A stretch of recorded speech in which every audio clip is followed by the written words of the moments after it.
Hopefully my microphone won't be as much of a bother this time, but I've got a completely rational belief that my level of anxiety around it causes it to either behave or misbehave one way or the other. Oh, I understand that inclination completely. Absolutely, completely. That kind of magical thinking thing. I've discussed this with Laura Marrow before because she suffers with it quite badly. I suffer with it quite badly. It's an amazing thing, isn't it? To be able to actually to perceive patterns where there absolutely are none. I think it's probably common to writers that Yes. we do that. I mean, for obvious reasons. Obvious reasons. I think it's definitely something that I draw on for my work. There's no doubt in my mind. I mean, I feel very lucky because I can step back from it. You know, I can say to myself, no, that's ridiculous. You are not going to have some awful thing happen if you don't put this book in this place or whatever, you know. Or if you don't make this propitiation or whatever. But I can imagine that it can be terrible to the point of being life-breaking. Well, I mean, I guess where it crosses over into sort of compulsive thinking with OCD, which I'm not going to espouse on because I don't have any background knowledge of it, but from what I've heard of people who suffer from it, it can be pretty nightmarish. Yeah, my brother suffers with a fair amount of it, and it doesn't really impinge on his life too badly. It's just little things that he finds frustrating because he can't rationalize to himself why. That's what he expresses to me anyway. A good example is if he's presented with a selection of items, say in a store or a shop or something, he always has to go for the middle one. The one that's directly in the middle, and he doesn't understand what part of his brain is saying to him, select the one in the middle or something terrible will happen. Yeah, from what I've heard, that's often like the case with people with OCD, that there's like something deep anxiety behind the compulsion, that if they don't do it, something either very specific will go wrong, or just nebulous, like a it's a kind of like a nebulous dread that somehow they've broken the universe by doing this thing instead of that thing, or doing this thing in that way. And it is a very, very strange thing, but I do find it fascinating. But I guess with us being symbolic animals, that's kind of how that easily goes wrong. Like we operate in this reality that perhaps some animals other than us have to some very limited extent, and insofar as they're capable of abstractions and de-indexicalized awareness, the sense that there's something outside themselves that is continuous outside themselves. But for us, we operate in this world of social facts and symbolic facts that is almost, I think, completely unique. And and it's fascinating. I mean, the whole centrality of stories to humanity, I think, derives from this human uniqueness. And I think so. It's something that is it's kind of a double-edged sword in a way. I mean, for me, it would definitely be the most sacred thing about humanity, insofar as there is anything sacred about humanity. But at the same time, it does have this other very dark quality whereby not only can it induce anxiety and dread through things like, for example, false association, creating these incredible abstractions like superstition that then swell and become even greater abstractions to the point whereby they can form entire ideologies, but it's also, for me, it's a source of great dysphoria, because what can happen, and what certainly happens for me, is that we can imagine so much better. We can imagine so much better for ourselves in terms of how we manifest and how we operate. We can imagine universes where there are no limitations on us physically, for example, where we can dance through the hearts of stars and so on and so forth, but we can't ever realize it. And there's something very cruel about that, I find. The fact that we are matter that's evolved to this point where we can acknowledge ourselves and then imagine ourselves to be other to be more, to be different, to be better, but can never actually aspire beyond this skin, this form, these limitations. I mean, that's something that comes up again and again and again in my fiction, definitely. I mean, as the basis of human abstraction, it's and therefore human uniqueness, it's the foundation of all of our capacity for unique atrocity and humanity. And I mean, when we weigh that against other species, because I think human uniqueness often gets quite undersold. This is going way back to when I used to be obsessed with a philosopher called Raymond Tallis, who's quite big on this point. And like when you look at our accomplishments relative to any other species, even quite impressive eusocial animals, from some of the other higher apes to dolphins, etc. Yeah, but nothing, rivals skyscrapers and space flight, but equally, the capacity for holocausts and mass atrocities and those kinds of ideological underpinnings. So yeah, when you opened up this whole other scope, I mean, moral judgments just aren't really applicable without abstract knowledge. So yeah, it becomes an almost evolutionary Pandora's box, doesn't it? The very worst of things and the very best of things are all contained therein. I mean, it's, being biblical, it's kind of, the de-indexicalized awareness as the sort of root of all of this is almost the sort of the original sin, the kind of fruit that allows for human consciousness, and therefore the capacity to know evil and good, and the capacity to evil and good. And, I think there's a dim existential truth to that kind of creation story. Oh, absolutely, yeah. And it's something that so often gets lost with the insistence upon literalism from both sides of whatever argument you're coming from. The subtlety and the human reflection gets lost somewhere, doesn't it? Well, literalism especially applied to origin stories. Origin is always especially ridiculous, and anybody can see that if you applied it to origin myths that nobody or incredibly few people now believe. Like if you implied that kind of stuff to the origin myths of the Nordic faiths, the ancient Nordic faiths, that would just seem absurd to anybody. Of course, or the Egyptian, like the ancient Egyptian mythologies, where reality is literally, it's either shat out by cosmic animals or it's bled or lactated into being, Yeah, of course. Really visceral, wonderful. And I've recently been playing Dark Souls, and I love how much it gets that viscerality.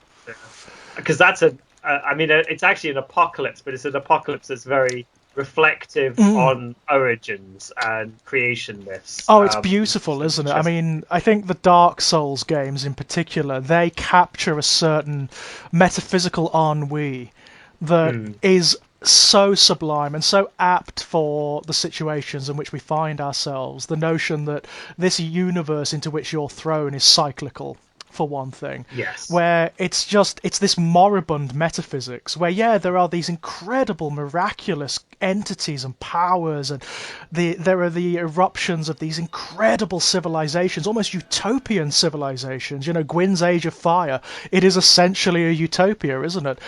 But they always fail. Yeah. It always dies. In the context of that incredibly cyclical sort of, pagan is a word that gets thrown around too much, but it has a sort of pagan ethos to it. Definitely. There's an inherent, pathos to those metaphysics, because everything, even the gods, are essentially trapped in this nightmare, effectively. I mean, have you seen the end of the first Dark Souls? I think I saw it on your Let's Play and a few other videos. So Gwyn obviously is built up throughout the entire game. More than any of the other godly entities, he's built up as the god of gods. He is the father of light and of fire and of civilization, And when you come to fight him at the end, you expect that it's going to be incredible, that it's going to be epic. It's going to be something like Shadow of the Colossus, and it's not. He is this weak, mouldering old entity that is desperately trying to keep you away from the last of the first flame, because that's it. That's the last piece of it. When it goes out, and that's the age of darkness coming in. I love that so much, and I also love what it does to the player character. The fact that the player character is completely nameless, you have no idea who you are, and yet there is a certain impetus to you. You are this bit of grit that's cast through the machine. You are an inevitable entity. You're a bit like the One from the Matrix mythology. You are inevitable. You are there to renew the cycle one way or the other. Whether you choose the age of darkness or whether you choose another age of fire, it doesn't really matter. Yeah, and that's very Gnostic. Yeah. I think the character, the protagonist in that game. And I was just thinking, actually, in terms of meeting Gwyn, how similar that is, because you've just recently done a retrospective on the Philip Pullman novels. His Dark Materials, yes. Yeah, and of course, the god at the end of that is exactly the same. I remember being very shocked when I read that. I don't know why. I did not expect the authority to actually physically occur in the books. I really didn't. And when he does, I also love the fact that Pullman doesn't tell you that it's the authority when you're reading it. He's just he's thrown out of the sort of floating mountain that's the great fortress of angels that's floating across the realms and basically destroying everything. When it comes crashing down, the authority is hurled from it in this like net of light that's keeping him alive over the centuries, and Lyra and Will end up releasing him. Inadvertently. They don't realize who he is. They don't realize what they're doing. They think he's a prisoner, and they're trying to release him, and it's true. He's been kept alive against his will by his followers. There is a great deal of metaphor going on there, There's something slightly Nietzsche going on there, there's a God is dead thing, but it's softer than that. It's actually smarter, I would say, than that notion. It's kind of telling you that certain ideas of God need to die. They need to move on. I think the difference between Pullman and Nietzsche is Nietzsche's focus on the death of God is on the cataclysmic absence as an impetus to something more. Yeah. Whereas I feel, partly because I think he's a humanist, Pullman has content already there, like the decaying moribund relic of God. It's simply an impediment to seeing the humanity that already exists. There's no need for some cataclysmic event in lieu of that, because we've just got us. It's something that's so often lost in analyses of his Dark Materials, I find, because it does tend to be caught up in those very simplistic debates between secularism and religion, which I think does an incredible disservice to the books. That element is obviously there, that is part of it, but it's not the totality of it, and it certainly does a disservice to the incredible complexity that Pullman himself draws. Like you say, it isn't the case that God simply dies and that is the end of the themes and the end of the story. Pullman really takes time to set up a new metaphysics, one that's based around liberation and curiosity and self-propulsion, as it were, self-identification, and that is very, very often lost, I find. I think that a lot of that comes down to the fact that he uses these very careful but very popular sort of metaphors for the way that he explores, because this is ultimately about how he explores humanity, because that is the content. And so there's no separation between how he depicts his characters and what his metaphysics is, like, in contrast to, of course, the writer that he's writing against. Of course, C.S. Lewis, Yeah. And Lewis, his characters are nothing but puppets in this very capricious cat's cosmic drama. It's totally true. It's totally true. And by extension, they're also nothing but avatars or vessels for Lewis's agendas, Their characters are kind of superfluous. They could really be anything, as long as they fulfill their essential functions. It doesn't really matter who they are. Absolutely true. Yeah. And the way that Pullman explores who his characters are through this idea of demons, of course, which I think is often trivialized. It's almost turned into something that, is more worthy of a book like Harry Potter, where Definitely. it's like, what would your demon be, or something like that, like a BuzzFeed personality test. Yes, that's absolutely it. It is the. I mean, in many respects, it's very clever because it is the kind of idea that will immediately snare people. Will immediately think, well, what would my demon be? What would it look like? But you're right. It's simplified in popular discourses on the book. That's definitely true.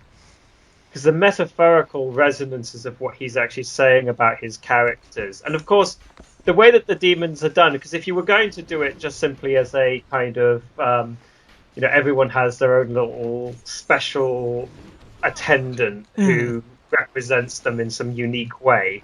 Of course, you would want to do that in a way that was consistently beneficial and empowering, and the way that the demons work is absolutely not that. Totally not. I mean, at various points, the demons are acting as the conscience of the characters, or they're actually representing sublimated ideas that they're having, or sublimated feelings. So Pantalaimon often contradicts Lyra. Often. I think the best example of it is Marissa Coulter. Marissa Coulter, who often has an abusive relationship with her demon. She physically attacks it at various points, and it's a brilliant way of demonstrating that this woman is at war with herself. Yeah. It's brilliant. It's just so clever. That she's sort of psychologically fraught, and to bring that out in a villain in such a subtle way without actually having to do the kind of usual complexity thing which people do with villains is fantastic. It is wonderful. They do not. One thing that Pullman does beautifully is he resists the urge of doing the whole Cruella de Vil, Maleficent Disney thing, where she simply becomes a cipher for a male character's inflicted trauma. Basically, she's just a complex entity. I don't think often even she knows quite what her feelings are, particularly with regards to Lyra. No, I think that whole conflict with herself, she is almost entirely unaware of her motivations throughout most of it, and that works with her being difficult to predict as a villain, which makes her quite an interesting antagonist. And another character that really depicts this about the demonic, and I think you brought it up in one of your videos. It's been a long time since I've actually read the books, but the character who's got a sea-bound demon and therefore can't ever go on land. Right. They're permanently shipburned. So demons are also these incredible impediments to a lot of.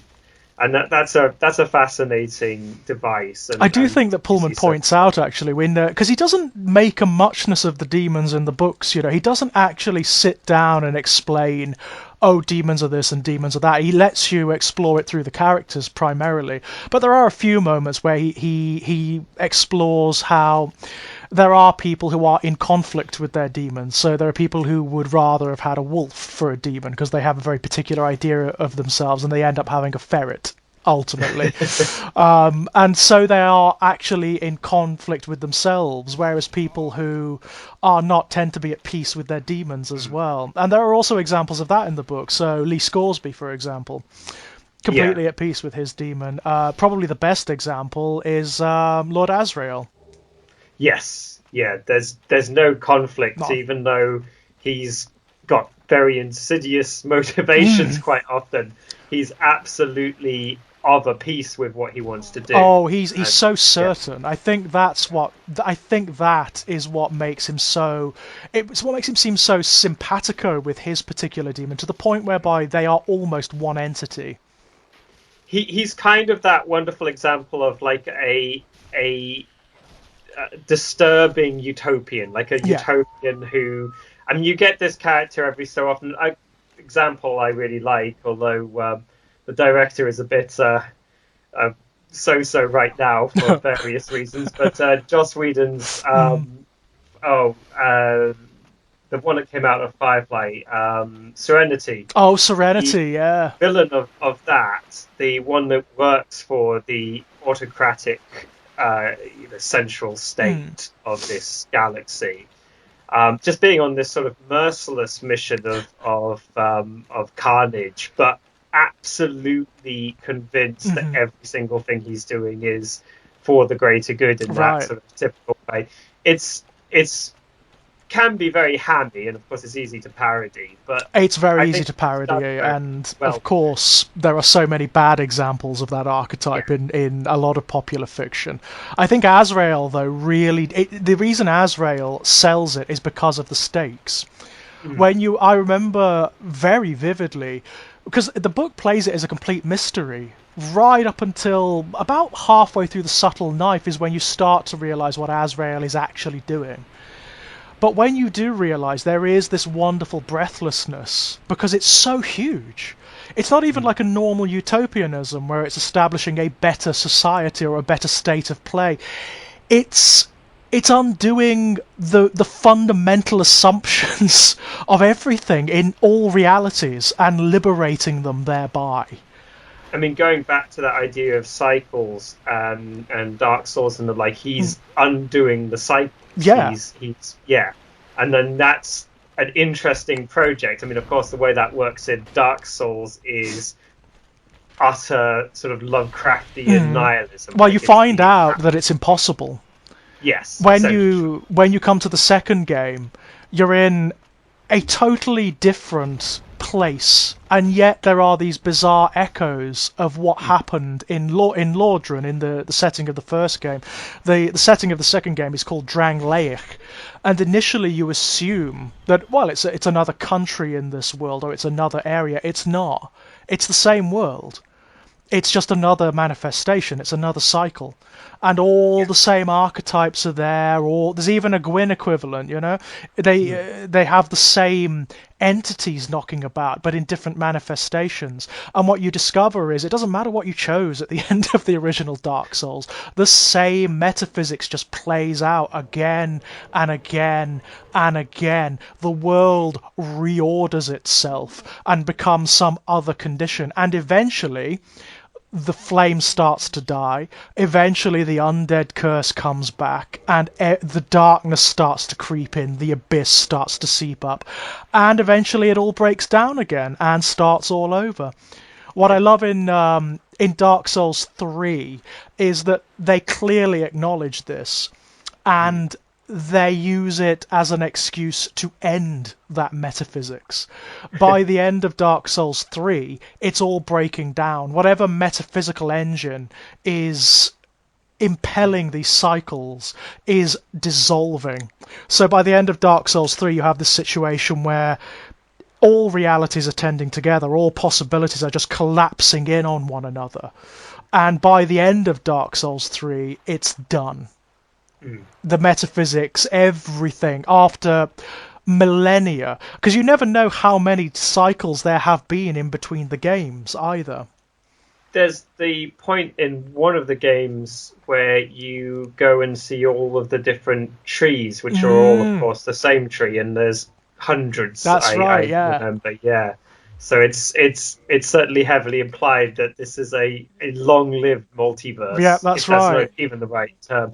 And there's that ambiguity, a wonderful ambiguity about whether or not it's even a bad thing that this is coming to its sort of terminal end, since this entire universe is defined by essentially cycles of violence, and very little else. There is, even in Dark Souls 1, there's that ambiguity. It's very difficult to do, but you know the serpent that you trigger at one point that emerges from the temple near the first fire shrine that you activate?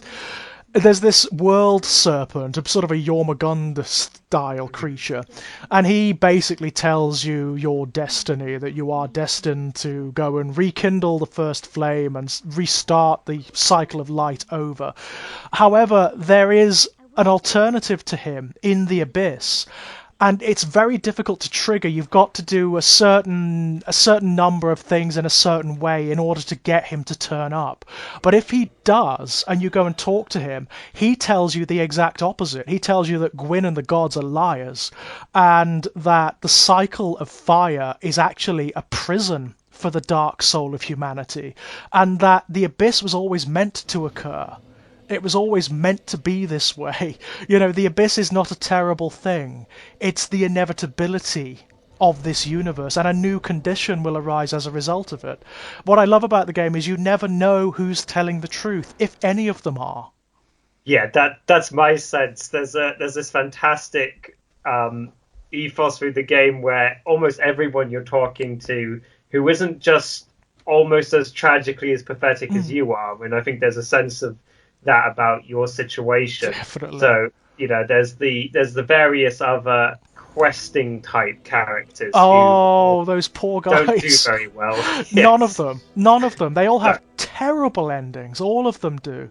I mean, even the brightest, even the most cheerful of them have absolutely appalling endings by the end of that game. And it's true in all of the Dark Souls games, I'm afraid. It really is.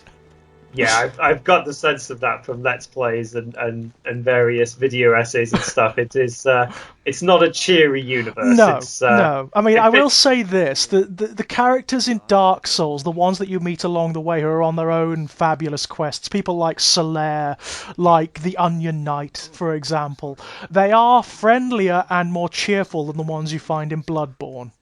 Yes, that's for damn sure. I've regrettably not got to play Bloodborne, even though the aesthetics appeal to me greatly, but because obviously console exclusive, so it's right. Yeah, it is. Of all those games, Bloodborne is my favourite. Bloodborne is my favourite. Its metaphysics is slightly different from Dark Souls'. Dark Souls is much more expansive. It's bigger and grander and more cosmic, Whereas Bloodborne takes it, I say takes it down. It still has its elements of the Lovecraftian, definitely, but it's more of a personal horror. And it's also bizarrely, in its own peculiar way, much more hopeful than Dark Souls, because Bloodborne does present the possibility for transformation and for transcendence. It's dark, don't get me wrong, it's horrific, but it is there. Some of the characters you meet they've done it. They have fulfilled whatever bizarre destiny they think they have, and they've ascended to some other realm or state of being. Of course, you end up killing them, but, I get the feeling that Bloodborne is much, because it's in one of these painted worlds by all accounts. I think it's never clearly defined, but I think you can definitely infer that Yharnam is one of the painted worlds from Dark Souls, definitely. Especially by the end of Dark Souls 3. There's a suggestion at the end of Dark Souls 3 that Yharnam is kind of created. And so it's an artifice, and it's already in itself, just the fact that it is that is a kind of utopian project in the scheme of that universe. It's opting out of the cycles from the get-go because it's a pocket universe. Yeah, and yet it's infinite, because Bloodborne operates on this really strange existential level where you skip around to various states of dreaming, the game calls it. So you are neither awake nor in a nightmare. It's sort of caught in between, and certain characters create their own levels of the nightmare through various rituals, through magic, through hideous experiments, and you can transcend to different levels of it, and on different levels you can meet different gods and deities and Lovecraftian entities that are all responsible for different horrors and insanities. But it does seem as though these levels are infinite.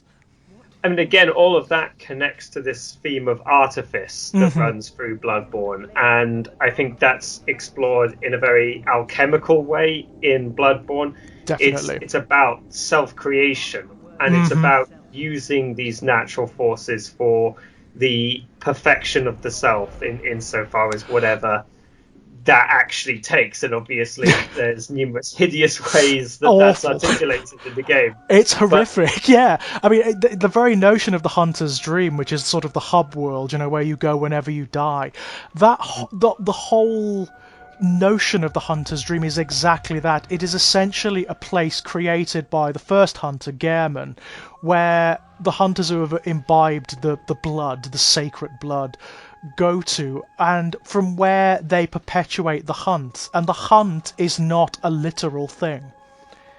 It's almost like an annealing process, a voyage of metaphysical self-discovery, and some lose themselves in it, some go mad, some devolve into the most hideous conditions. But characters like your hunter, by the end of the game, transcend it.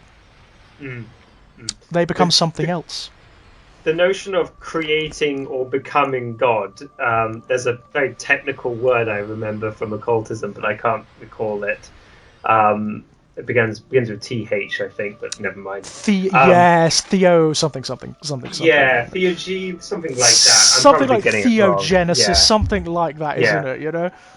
But that runs through that game. But then the kind of God you're creating, I mean, it's not even like a pagan god. It's more like a Lovecraftian. It's a Lovecraftian god. It's something from outside. I mean, that you encounter characters who have done it, who are great ones, as they call them, and they are all unique. Each one of them is a species unto itself. So each one is a unique nightmare. But they are also all horrific. They're all dark gods, essentially. Yes.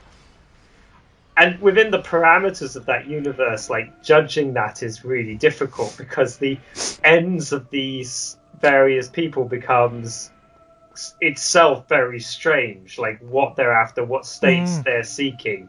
It's almost, in the Warhammer universe you have a similar thing, where beings will transcend to states that anybody alive would consider nightmarish, but they unapologetically desire this. Yeah. And genuinely desire it. And within the constraints of those universes, not necessarily unreasonable. No. That's what I always find fascinating, I mean, in Bloodborne it's totally justified. There isn't really any other choice. If you are in the hunt, if you are ensconced within the nightmare, you don't have much choice. You either go for broke, you go for the ultimate prize, which is transcendence, godhood, or you devolve. That's the end of it. It's the same for the followers of Chaos in 40k or in the Age of Sigmar Mortal Realms. It's a zero-sum game. You either go for transcendence as an immortal, or you allow yourself to devolve into madness, or you die and are forgotten. And if you look at the opt-out from that, escaping the nightmare, that just takes you back into the Dark Souls universe. And the option there is to sort of cling to some hopeless ideal, but be constantly reconstituted in whatever you choose. It's very much Nietzsche's eternal recurrence. You get to pick one thing and then you just do it forever. Right. Bizarrely, the games do explore this. In Dark Souls 3, one of the principal antagonists is a guy called Pontiff Sullivan. And Pontiff Sullivan is an escapee from one of the Painted Worlds. And he has come back into what is now Lothric, like the latest incarnation of these realms. And what he does to try and halt the cycles is he kidnaps all of the gods and murders them. All of the gods, he feeds them to a creature called Aldrich, the Devourer of gods, which you actually face at one point. So it actually plays with that concept. There is someone, an active entity, who has escaped from the nihilism of both worlds at one point and has realised the utter futility of it all and is trying to halt it. I mean, you get that in Warhammer 40,000 too, with a lot of the sort of named Chaos characters who choose to avoid godhood, to avoid becoming demon princes. Abaddon is a really good example. I mean, the Arch Messiah. I mean, in many respects, he's considered to be the Arch Messiah of the Dark Gods, but he's really not. He's really not. There's also Fabius Bile, who does it in a very different sense, and Ahriman is another great example. I mean, he is obviously bound up with Tzeentch, a specific chaos power, but he is not a servant of Tzeentch. Not a conscious one, anyway, not a willing one. He's constantly straining against the bindings of fate, constantly, even though it's probably futile. And Typhus from the Nurgle range, I think he's got a similar project, although he's quite favoured by Nurgle. It's complex as to whether he's working wholly aligned with Nurgle's sort of entire scheme. I mean, all of those figures, probably Typhus less so, but to some extent, are perverse recreations of the Emperor's original agenda. Absolutely. They're utopians. They are alone, interestingly, alone amongst most of the 40k universe. They are actually utopians. And they're utopians in such a way that they are playing the longest game imaginable. So you've got the Tower, who've got their utopian project. But theirs is a very mundane utopian project in many respects. It is just the case of incorporating all of the races in the universe and just establishing an empire. You look at Ahriman, his utopian project is reordering the entire metaphysics of creation. Yes. There's also a falsity to the Tau, which is what I really like most about them. Not enough to really get into them because I'm just not that into their aesthetics, but there's a sense, I can't remember what the high caste of the Tower are called. I think Eternals. The Eternals, I think, yeah. But they know everything they deny about the universe. They know about chaos. They know about the frailty of the Tau in the face of the universe, and they are very much doing a sort of golden lie path kind of thing, like a sort of platonic thing. They absolutely are deceiving their own people to their own ends, and in fact will abandon their utopian principles quite quickly when it comes to maintaining this lie. Up to brutally murdering their own, or even condemning whole worlds to die. Not that different to anything that the Imperium gets up to. Not at all. It's really a matter of packaging more than anything, isn't it? It's the way they advertise themselves, I mean, to be fair, the Tau are essentially what the Imperium were at the very beginning of the Great Crusade. Yes, 100%. Yeah, and they see that. I mean, they desire quite strongly a unification with the human empire and all of that. They're and of course there's been apparently quite numerous inquisitors who've seen the wisdom of doing this too. Apparently so. I mean, it's an interesting thing in the fiction. There are examples of particularly inquisitors who you would not expect to be the most tolerant, actually confabulating with alien races on various projects. So there are inquisitors, for example, who are reasonably well in with the Eldari, for example, to the point whereby they regard them as a common enemy against the predations of chaos and the Necrons and so on and so forth. But yes, apparently the Tau are quite approachable. Well, they will actually work with you, unlike say orcs. I mean, they have this wonderful naivety too, beyond the Eternals, obviously knowing the deal.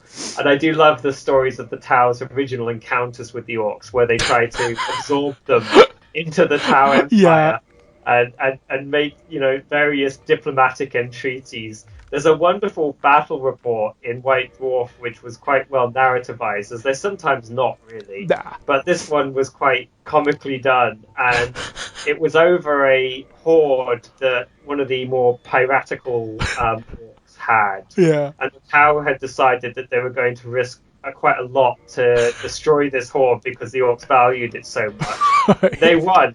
And at the end, they discovered that it was a giant collection of orc teeth, which they were incredibly disappointed. Have no use for whatsoever. But the orcs were sort of like wandering away, licking their wounds, and actually complaining about all of the fantastic things that the tower would now be able to do with this great wealth that they'd stolen from them, which I think is quite brilliant. Yeah, I love it. But the but there's this kind of character arc with certain rogue traders and inquisitors that you see repeated, which is exactly as you said, that they start off as fanatical adherents of the imperial creed in its most dogmatic and intolerant. And if they survive, they invariably become more and more heretical just out of the necessities of pragmatism.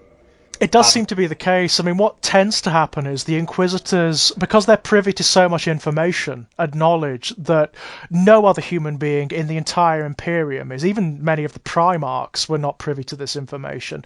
They come to understand what the truth is of the metaphysics of this universe, and they come to see the scale and the scope of it. And they realize, a lot of the time, they just realize, you know what we're doing as the wider Imperium is not going to work. Yes, yeah, they see the essential doomedness of the projects, as I think actually the Lords of Terror do as well. I think so. Yes, there's a strong sense that their project really is actually managed decline and not the triumph of humanity in the universe. I mean, they certainly have no long-term scheme to deal with threats like the Tyranids.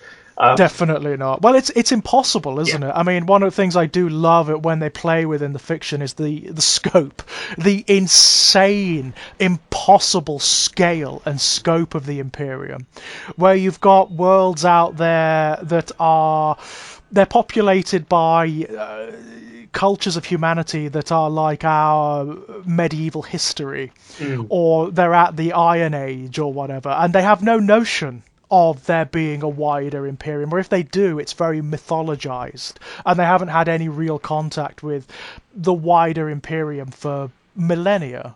I love all that stuff. You could do fantastic fiction of worlds at various states of ignorance cut off from the Imperium, encountering like a single cut off space marine or something like that. Like there's a huge scope for playing around with that disconnect, which is, as you say, it runs across the entire game, and it's quite brilliant. And of course, a lot of the different alien species have that as well.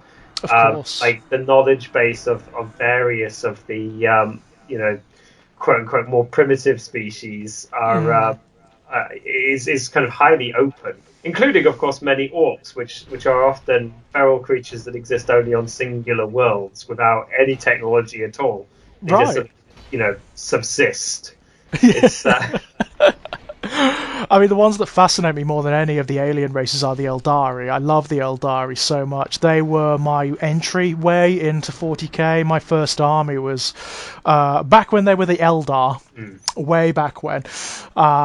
Which is I love the way they've gotten around that rebranding. By the way, apparently the Eldar was just an ignorant human misreading of what the Eldari actually call themselves. Way back when the second edition Craftworld Eldar Codex came out, that was my very first book for 40k, and I had a fairly decent all-lead Craftworld Eldar army back then. So I've got a bit of a soft spot for the space elves, I really do. But I love the way that they have made them more than space elves. They're not just sort of lithe, pointy-eared humanoid figures. They're something very, very different. Their capacities and their natures are very inhuman, which I like. I like a great deal. And the way they operate in the universe is these ragged remnants of a once universe-spanning empire. The sense of pathos to them is incredible. Like there's this, really is. Yeah.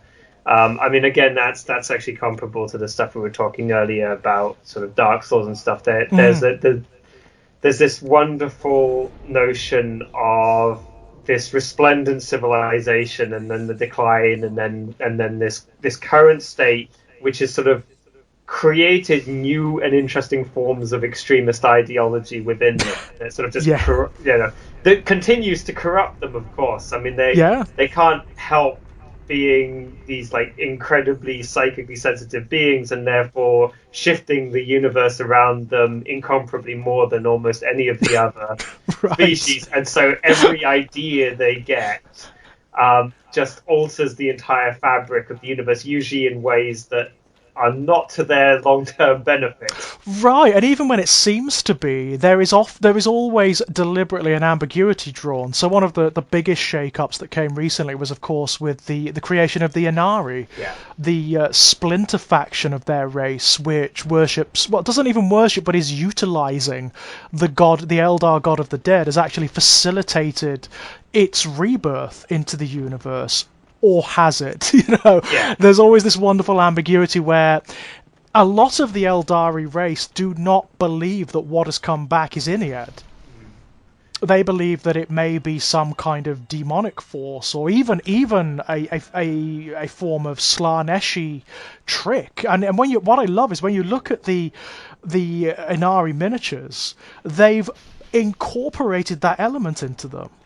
Has a Slaneshi look, definitely. Right, the avatar of Inead, it looks like a Slanesh miniature. It's very clever. I love that stuff. And the fact that so many of the classic Eldari characters who have fallen into what is essentially a kind of cult have now separated from the main Eldari race. So even the big ones like Eldrad Ulthron. Who for the longest time was the core Eldari character. He was the equivalent of Abaddon and of Marneus Calgar, the big, iconic characters. He is no longer the High Farseer of Ulthwé. He's been kicked out. They don't like him and they don't trust him because of what he did with the Inari. And it's great that they've actually continued the story in those innovative ways. Like, they haven't sunk into conservatism when it comes to the narrative forms. And I think the Eldari especially indicative of that, because as a species sort of on its eternal decline, it's tempting to just try and hold them in stasis. And, because that narrative can only really go in one direction. Yeah. And it's a clever way of doing it to have them create a kind of subversive death cult, but then to play around with the metaphysics in that way. And actually, absolutely, as you say, it's in a sense every god in the Warhammer 40,000 universe is a chaos entity, in the sense that there's not anything that like fundamentally separates the four chaos gods off from the other gods, besides what they personify. They just have to personify destructive forces. I love this sense, and it's very, very delicately sketched out because it could never really go anywhere without exploding the whole Warhammer 40,000 universe, of the Empress slowly becoming a warp entity, a sort of, and also one seemingly of sort of order, but also sterility and nothingness, and this kind of like barrenness. Yeah, a kind of rigid authoritarian order that strangles all passion and all inspiration. It's something they've done with his equivalent in the Mortal Realms in Age of Sigmar. Sigmar himself, of course, he is the high god of all order and law and civilization, which sounds all wonderful and grand, but there is this deliberately drawn ambiguity where his followers are also incredibly intolerant, oppressive, and they will sack entire cities and entire civilizations if they think there's even the chance of chaos worship or something that would lead to the corruption of chaos. The fantastic thing I've heard about the Stormcast is that that's it. The Stormcast Eternals. That they come back, but through this process of coming back, and of course the whole thing is very much a Mephistophelian pact with the Lord of Death, Nagash. Their personalities are literally drained away. So again, there's that notion of, as you say, of sterility and order. They become slowly completely indistinct automatons. Every time they're reforged. So when the Stormcast die, they essentially become lightning, because that's what Sigmar is. He's the embodiment of like the storm. He's the storm god. He's Odin. He's Odin basically, but without the passion and without the fun element. they are swept back to Asia, which is the realm of the storms, and they are reforged into a new Stormcast Eternal. But every time that happens to them, a little bit of their personality is lost in the reforging process. So in the book, it describes how there are they call them, instead of chapters, they've got chambers, basically. They are the chambers of the Stormcast Eternals. There are entire chambers of the older Stormcast Eternals who are automata. There's nothing left of them. They've already gone all the way. They've completely erased. Yeah, that's interesting. I love that. I mean, I didn't really like the Stormcast when they first came out. There was an element of, it's just Space Marines in AOS, that's all it is. And that's still true. That's what they are. But I think layering in that wonderful ambiguity really does provide so much in the way of storytelling. In the Slaves to Darkness book, which describes the general forces of chaos, not the god-specific ones, but the more sort of like Norscan tribalistic chaos forces. There's a great little short story by Aaron Dembski-Bowden where you have a demon princess fighting against a Stormcast Eternal champion, and this demon princess and this Stormcast Eternal champion meet one another at various points in their different incarnations, because of course a demon prince is the same. When a demon prince dies or its mortal form is destroyed, it just goes back to the realm of chaos and it's reborn. And it turns out that they know one another. They're actually sisters. They've died and been reforged over so many eons, and they've lost so much of themselves that they don't really know. Or rather, the Stormcast one doesn't know. The Stormcast one by the end is basically an automaton, but the Demon Prince knows. And the Demon Princess really revels in it. Absolutely loves the irony of it, As I'd imagine a Demon Princess would in the scope of Warhammer. It's very... that kind of experience is very aligned with those kinds of warp entities. Bizarrely, the perversity of it would actually feed the chaos entity, because they are creatures of metaphor, of course. So if they can engineer situations like that, it not only often pleases their god. I mean, a god like Slanesh would love that. Absolutely love the drama of it. It's entertaining, isn't it? It also feeds them. It makes them more powerful, it makes them stronger, and it delights them. But you can see it with the other ones. I mean, Nurgle is obviously a god of rebirth, and totally grudges are definitely a thing that Khorne could appreciate. And with Zeech would appreciate the manipulation of it, wouldn't he? Like the subtlety and the contrivance of it. Yeah. I mean, that's something that does happen more in. I mean, I've discussed this with Adam, my co-host on the Fluffenhammer, but there is a distinct difference now between the way the Chaos powers manifest in Age of Sigmar as opposed to Warhammer 40,000. So in Warhammer 40,000, they are much more abstract. The focus is on the mortal characters. So the impetus is it's Abaddon, it's Typhus, it's Ahriman, it's the specific mortal characters. In Age of Sigmar, the Chaos powers are much more characters in and of themselves, to the point whereby not only do they actively engage more in the mortal realms, but they have their own story arcs. So Nurgle is way more active with his followers in the mortal realms than he is in 40k, to the point whereby there are little stories of characters' souls turning up on the doorstep of the manse in the Garden of Nurgle, and there he is. There's Nurgle in his rocking chair on the manse, inviting them in. Slanesh is probably the best example, because Slanesh has had an actual story arc in AOS from the origins of Age of Sigmar right up to this point. At the beginning of Age of Sigmar, Slanesh was imprisoned by the Elven gods and has been basically ousted from the pantheon of the Chaos powers, but more recently has started to break free, and has now, very weirdly, given birth. It seems the way Slanesh has freed itself from this incredibly elaborate metaphysical trap that the Elven powers have woven for it is by but rebirthing itself. So now there is a shard of Slaanesh's essence somewhere in the mortal realms, swelling and growing and attracting more of its followers to itself. What that means for the metaphysics of the realms, don't know, but it's very interesting. Yeah, but it's a bad time for the horned rat, all things considered. I've got a funny feeling that the horned rat's going to be ousted. Yes. From the Pantheon. I don't think he's going to stay there for very long, because even a shard of Slaanesh is way more powerful than the Horned Rat. You know, it's just got way more legitimacy in that position than the Horned Rat does. But then again, I suppose it depends on what the other powers do as well. I mean, I know Khorne isn't very happy. Well, no, generally anything good for the Slaanesh is not cause of celebration for Khorne. No, very bad for Khorne. Also, I mean, I imagine the fact that Slaanesh has made Khorne look a little bit silly. One of the...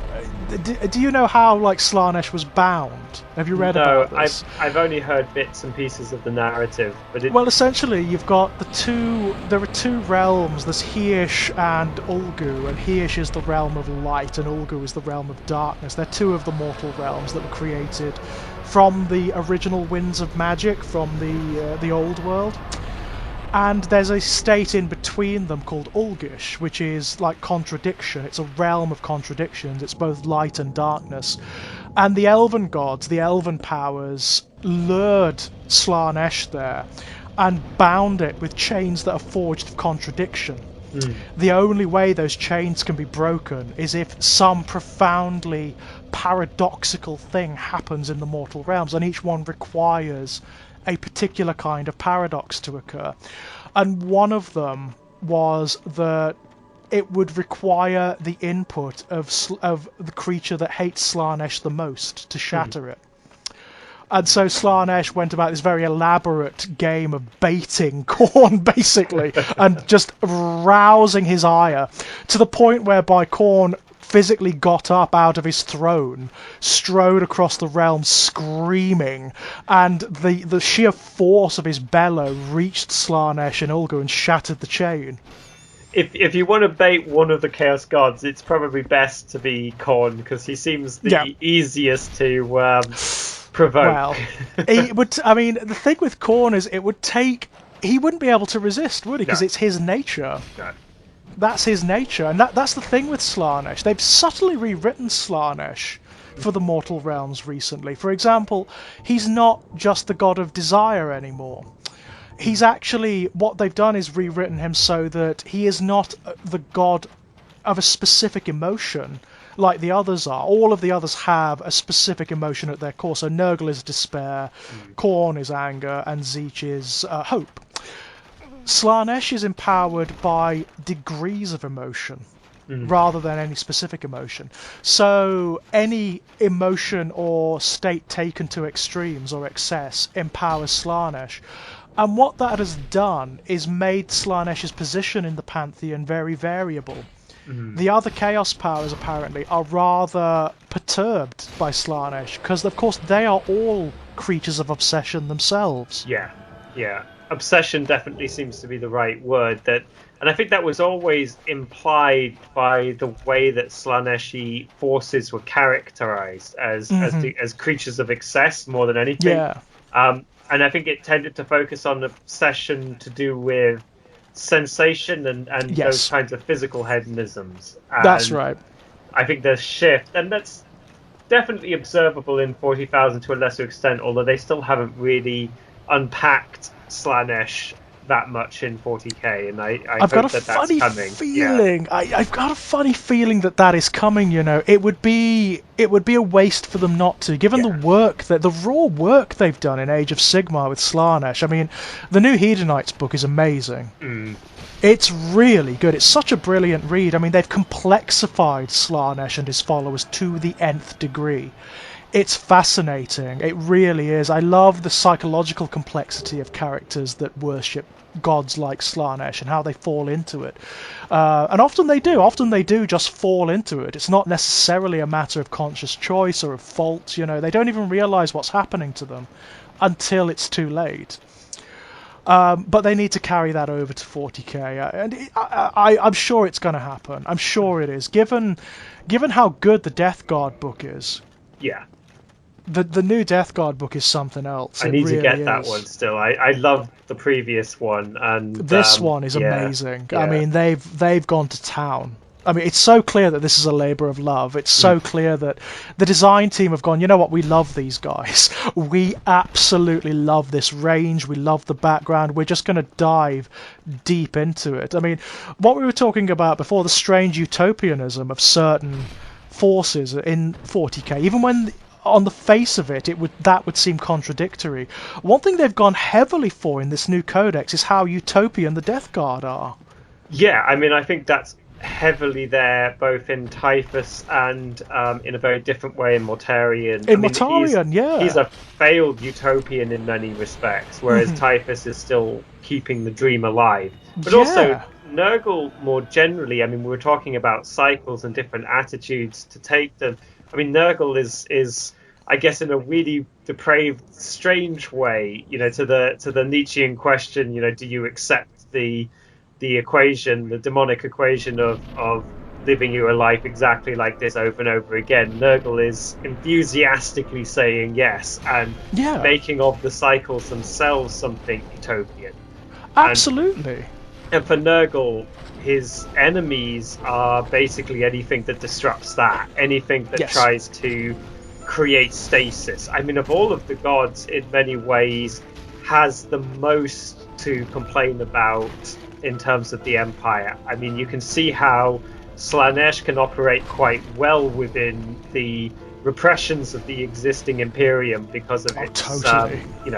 It inculcates the very thing that benefits the range of Slaanesh's powers.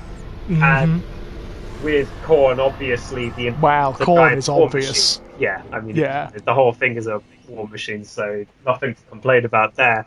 And Tzeentch as well. I mean, the machinations, the politics, the machinations. Yeah, clearly. But Nurgle has almost nothing to gain from the continued existence of the Imperium. It's merely a kind of slight on Nurgle's whole philosophy, because the Imperium is a mechanism of stasis, even when it's a mechanism of war. It is trying in its eschatological vision. Really, although it's a false vision, clearly.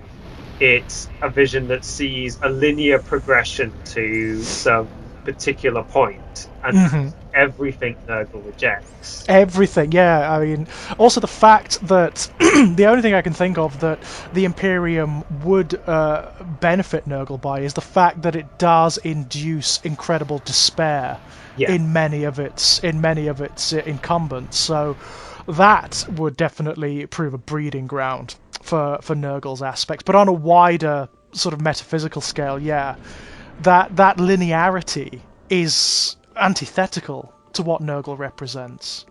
I guess he has something in common with, and this is probably the only instance you'd ever say this, with Tzeentch in that respect. Oh, don't let him hear that. Yes. Don't let either of them hear that. They're both oddly gods who like change. Tzeentch's is less bound to... That's it, isn't it? I mean, that's the interesting thing. It's change in different ways, isn't it? So Nurgle's is very conservative. Yeah. Because it's the same grinding cycles over and over and over and over. It's a very particular vision of what has to be. It's the cycles of nature, isn't it? Yes. Ultimately. Whereas Tzeentch is about breaking that. Yeah. It's wild, it's crazy, it doesn't have any pattern or form.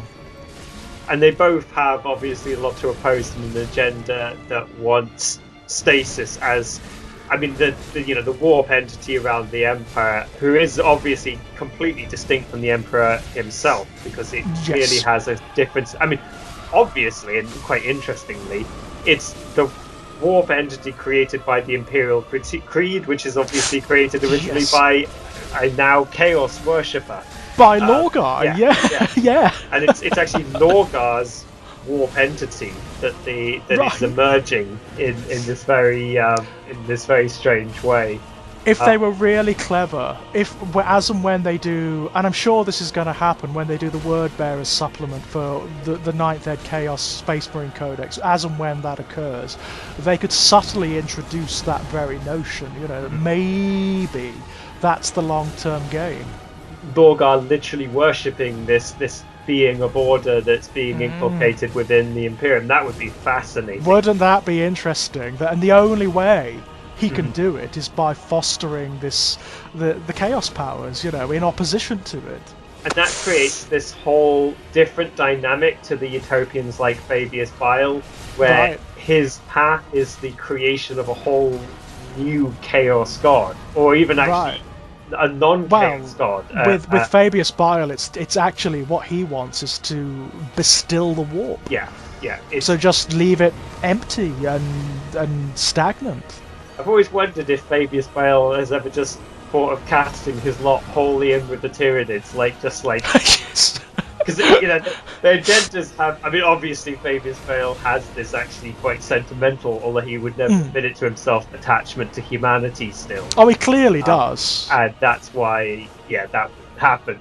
But in terms of agendas, I mean, opens up a lot of questions over what the hell the Tyranids are and whether or not anything is secretly operating them, which is I mean, they are the ultimate weapon against chaos. They're the ultimate weapon because, of course, if you destroy all the conscious creatures in the universe, then chaos dies. Yeah. That's the way to do it. Almost to the point where there really are only two apocalyptic endings that are possible in Warhammer 40,000. That is the total success of the Tyranids or the total success of chaos. Within the current configurations, possibly the Necrons, but they don't seem very capable of working with each other in any sustained sense. So the Necrons have the means, but they don't have the coordination. You're right. They don't have maybe the numbers or the coordination to do it because they are separate from the warp. Yeah, they don't fuel it in any way. They don't have any shadow in the warp like most other living creatures do. Even the Tau do to a certain degree. It's just not very strong. It's not strong enough to not like humanity or the Eldari, for example. The only other entities I can think of in the 40k universe that have any hope in hell of some kind of continuation beyond it are the homunculi from the Drukhari. I mean, in a way, even in those apocalyptic scenarios of the Tyranids or the Chaos presiding over a completely defeated universe, they could continue in their own pocket reality. There's just nothing. And they could continue to predate on a Tyranid-dominated galaxy or a Chaos-dominated galaxy. Yeah, exactly. They'd probably rather enjoy that, to be honest. I mean, that's what the homunculi are some of my favourite creatures in the entirety of 40k because they have insulated themselves against everything. They are just children in a playground. The universe, all of reality, is their sadistic playground, to the point whereby even if the heat death of all of reality occurs, if everything just collapses in on itself, they can just retreat to the pocket universes they've created and that they filled with their own ecosystems and their own notions of twisted physics, and they'll be fine. It's an identical alchemical utopianism to what we were talking about with Bloodborne. They've created a artificial world of artifice where they can focus on becoming godlike beings in and of themselves. And that's just it. That's their whole project. Yep. And their connection to the rest of the universe is kind of just caprice and whimsy. There's nothing else that holds them there. They don't. I mean, that's one of the things I love about the Drukhari in particular, but in particular the homunculi, is that they have no particular horse in the race. They don't care about things like survival or territory or anything very much, other than having a bit of a good time. Yes. They care about whenever their forces erupt into the material universe from Comora, it's described as a carnival. It's like they're showing off their creations, and also some of them, bizarrely, they're so perverse and so insulated against consequence that they collect things like deaths. They boast about the elaborate forms of death that they've suffered to their fellows, you know. That's very aligned with like the whole Dark Elder aesthetic. I could see that. That's brilliant. I love it. I love it so much. I mean, there's so much you could do with those concepts, the homunculi especially. But it's interesting then that the universe becomes, if they're in any way dependent on it, they're basically dependent on it as an audience. Yeah. That there's a kind of, in itself, there's a sterility there, and without the universe to play off against, there would be a kind of boredom, because they can no longer really shock or surprise themselves by the various depravities and metamorphoses they're capable of any longer. I think that's it. That's it with the homunculi. That is the only real threat that they face, to be honest. It's boredom. Tedium, yeah. Yeah, it's total boredom. Because, you know, these guys, the eldest amongst them are some of the oldest entities in the universe. They are actually the forefathers of the ancient Eldari Empire that sent it crashing into apocalypse with the creation of Slaanesh. I love the idea that they have this relationship with, because we've brought him up before, with Fabius Bile, but they actually regard him as a sort of like gifted student who obviously could never come close to their achievements, but nonetheless is very impressive and all that. They like him. Yeah. They regard him as like an apt pupil. In this fantastically Eldari condescending way, but nonetheless, it's quite a nice feature of his character. It is amusing, and I like the fact that Fabius is sane enough amongst not just the Chaos characters, but the Space Marines in general, that he doesn't really acknowledge the xenophobia that's sort of ingrained in them. You know, he doesn't care very much. If an alien race can provide something of use, then fine. Yeah, he is a absolutely ruthless pragmatist. There's not actually a lot of vanity in him. There's actually more sentimentality in Fabius Bile than there is vanity, which you wouldn't expect from the it becomes apparent. Analysis. Yeah, it becomes apparent when you read the novels by Josh Reynolds, and certainly in the last one, there is a bizarre sentimentality to him, whereby at the end of that particular book, he actually does some very oddly selfless things for his followers who he likes. You know, it's unusual, it's very strange, but it does happen. The same is true of Ahriman. Yeah. Arguably less true of the Chaos Undivided leader. I forget the name. Oh, Abaddon. Abaddon. I think Abaddon. There's a utopianism. Or Abby Dabby Doodardon, as we like to call him. Has no sentimentality. A utopian project still. Although, maybe not even that, because it's a very ego-driven project for Abaddon, I get the feel. Like, there's a sense that he won't be brought down by the Chaos Gods. It's not so much that some vestige of humanity won't be. It's almost like he's trying to prove himself against Horus. He regards Horus as being weak and as being the dupe of the Chaos powers.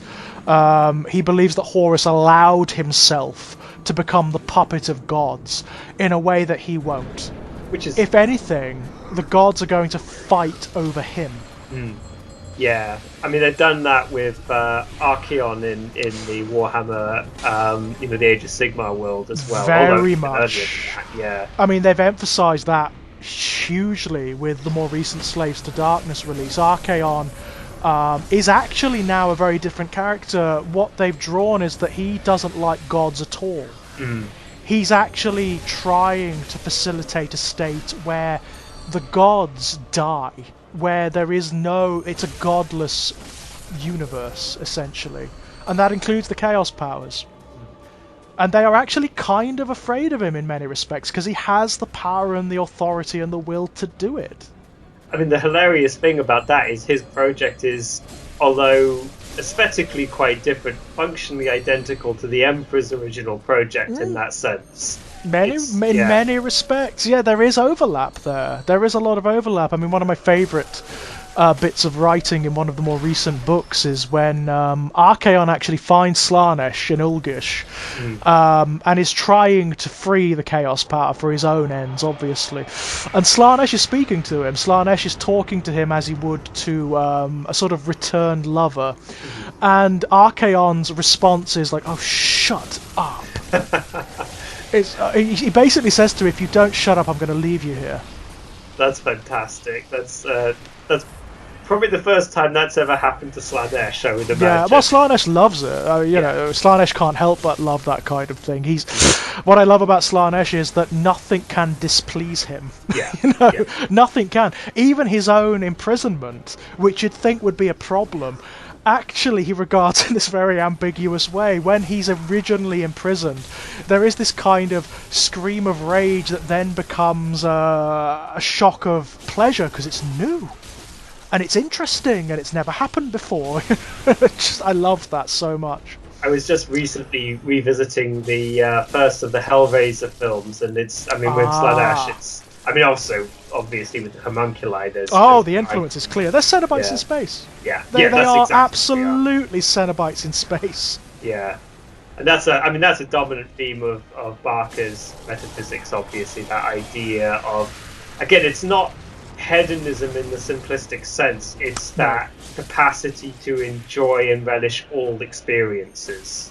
It's something that really I wish the latter films would explore, but they generally don't.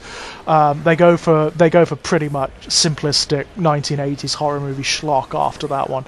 But the first two films certainly really do emphasize this notion that the Cenobites are ambiguous. They're not monsters. They exist outside of moral configurations entirely. They're not moral creatures, but they're not evil creatures either. They just don't factor those kinds of things into their schemes whatsoever. Well, it's like the whole dynamic between them and Frank Cotton. So Frank summons them thinking, just blithely assuming, that his notions of pleasure tally with theirs. Which is a grand mistake. Obviously, their concepts of what is pleasurable is so far beyond what anything Frank can preconceive that there is no distinction between pleasure and pain. There is no distinction between transcendence and disgrace. And there's something really beautiful and attractive about that. I mean, that for me is the core of the Hellraiser mythology. It's why it's so interesting. Even if people don't realise that is what they're responding to, it's that notion of, oh, if I had the box, would I? I don't know, you know? It's interesting that Frank never himself transcends. He just... Right. And I think there's a commentary there, which again I think it's a Barkerian theme about ego, because I think if there's anything Barker detests, it's this kind of insular, inward-looking, vain egotism that denies experience, that denies the possibility of transcendence. And Frank is that because he is so selfishly obsessed with his own petty schemes, and he's just incapable of embracing because of course all the Cenobites literally started like him as just people who messed with these forces, and some of them, it's implied, I think in the second or third film, they embrace it pretty quickly. I mean, the third film is obviously different metaphysically because they've got all kinds of other stuff going on by that point. But nonetheless, there's that sense that there's this potential to transcend almost immediately. Yeah, I mean, Channard from the second film, Dr. Channard, ably played by Ken Cranham, he transcends pretty much immediately. He is the perfect soul for the Cenobites, you know? Yeah. And in fact, he has the line that I think encapsulates the philosophy of the Cenobites so perfectly. It's for me the best line in the entire franchise. When he is introduced into Cenobitism, he emerges from the great chamber that turns him into a Cenobite, and he opens his eyes and he goes, "To think I hesitated." That's and I'm like, Oh yeah, that for me, I love it. I love it so much because, like, yes, yes. I mean, he's experienced a kind of transcendence. Yeah, yeah, and also within the scope of a universe where there aren't necessarily very many other options. Again, in the No, sort of, I mean, we're emphasizing that with the Warhammer 40,000, like the alternative, of course, to either one of the utopian schemes of the likes of Fabius Bile or becoming a demon prince is just hmm to become food for the gods. right, That's that's the it. only other option. And Yeah, yeah, yeah, I mean, what and I like about the Hellraiser universe is there's not even no, a no. suggestion that there's any other metaphysics. This may be it. I think that's heavily implied. Like there is a sense that like there's potentially other things, but nothing is ever suggested, not No. directly. And whatever this is seems to itself be an artifice. Like it all hmm happens through human constructions, puzzle Yeah. boxes, and it happens in very human terms. So it doesn't look like it's something that comes from outside of humanity inherently, even if it No, I occupies. mean, from what I understand, even in the second film, you have the notion of the god of the Cenobites, the Leviathan, which is this gigantic equivalent of the puzzle box that turns at the center of this very non-Abrahamic hell. Hmm. There is even, I'm sure I remember reading somewhere that Barker was going to delve into the origins of Leviathan, and even Leviathan, the god of the Cenobites, was going to have been a human being at one point. Mm, mm. I mean, I think that would make a lot of sense, or that the god of the this is actually itself an artifice of humanity in some Right. way. Like again, the alchemical aspects, and this hell. I only dimly remember the second film because I think I've seen it twice, and both times quite a hmm long time ago. But the idea of this hell as a kind of another bloodborne hell, another sort of Yeah, opt out pocket universe that that's pretty yeah, much it. yeah, It's and its own strange place. I mean, what I love about the way it's presented, there's no explanation for it at all. You know, there's no explanation of what it is.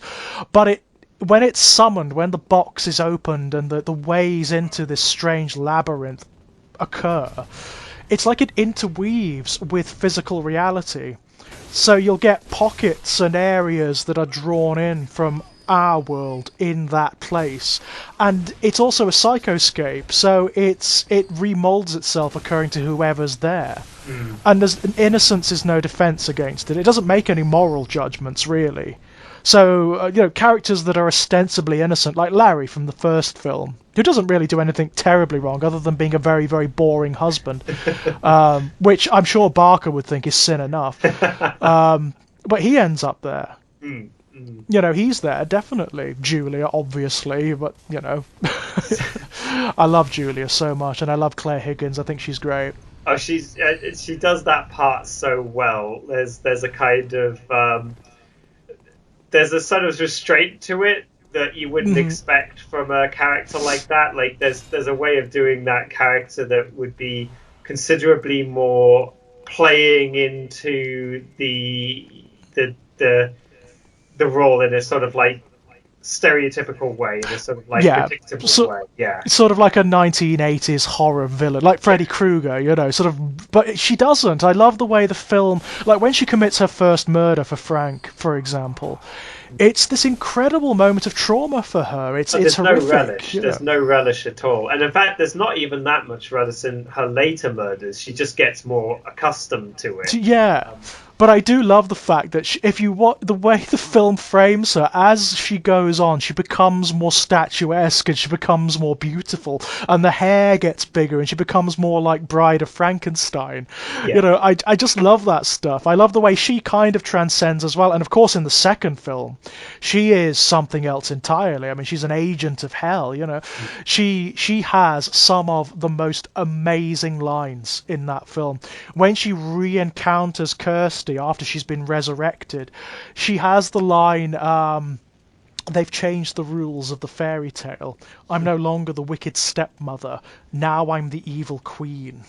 And it's like, oh, God, Claire, I bet you read that in the script and you were just like, yes, I'm having that role. I'm having that role. I mean, interestingly, where Frank can't transcend, she is somebody who does. Yeah, she does. Yeah, she is. One of the first recordings I ever did with Kit Power, we did a commentary for Hellraiser 2. We watched it through and we did like a commentary for it. And one of the things we discussed was the fact that Julia is just such a more interesting character than Frank. Well, it's interesting. In the first film, it's almost as if a lot of the time Frank's role is to be something that she projects herself onto. Right. Like he isn't that interesting even in the first film. He's a sort of lecherous, selfish, very very slavish to his own desires, but in a very like dull way kind of person. And she builds him up in her mind, mostly out of the boredom and tedium of being with with Larry. Yeah. She And doesn't have much basis for comparison, does she? No. That's the problem. Definitely, her tragedy is definitely being sort of surrounded by mediocrity. But by mediocre men, yeah. Poor Julia.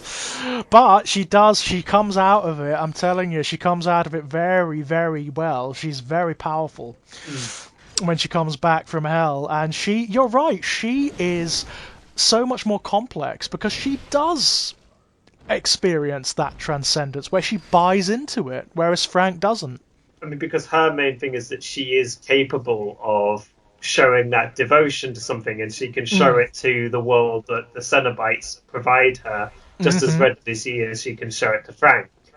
And of course, Frank ends up in the second one like this miserable, pathetic victim of his own, really just like the most stereotypical male desires imaginable, just endlessly played out but constantly denied to him.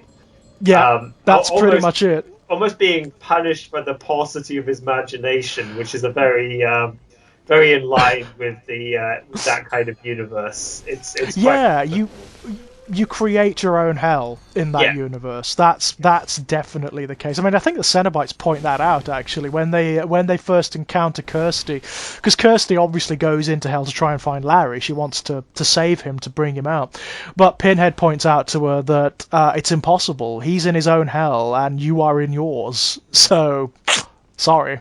In an amusing way, it's kind of like a perverse version of the universal sort of salvation of C.S. Lewis, where he has that exact concept where we all go to the same afterlife, but our attitudes shape our ability to interact with it.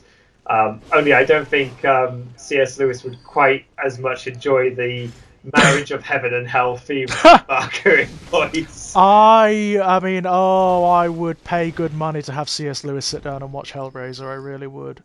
Would be an amusing sport, yeah, definitely. I think he'd be quite appalled.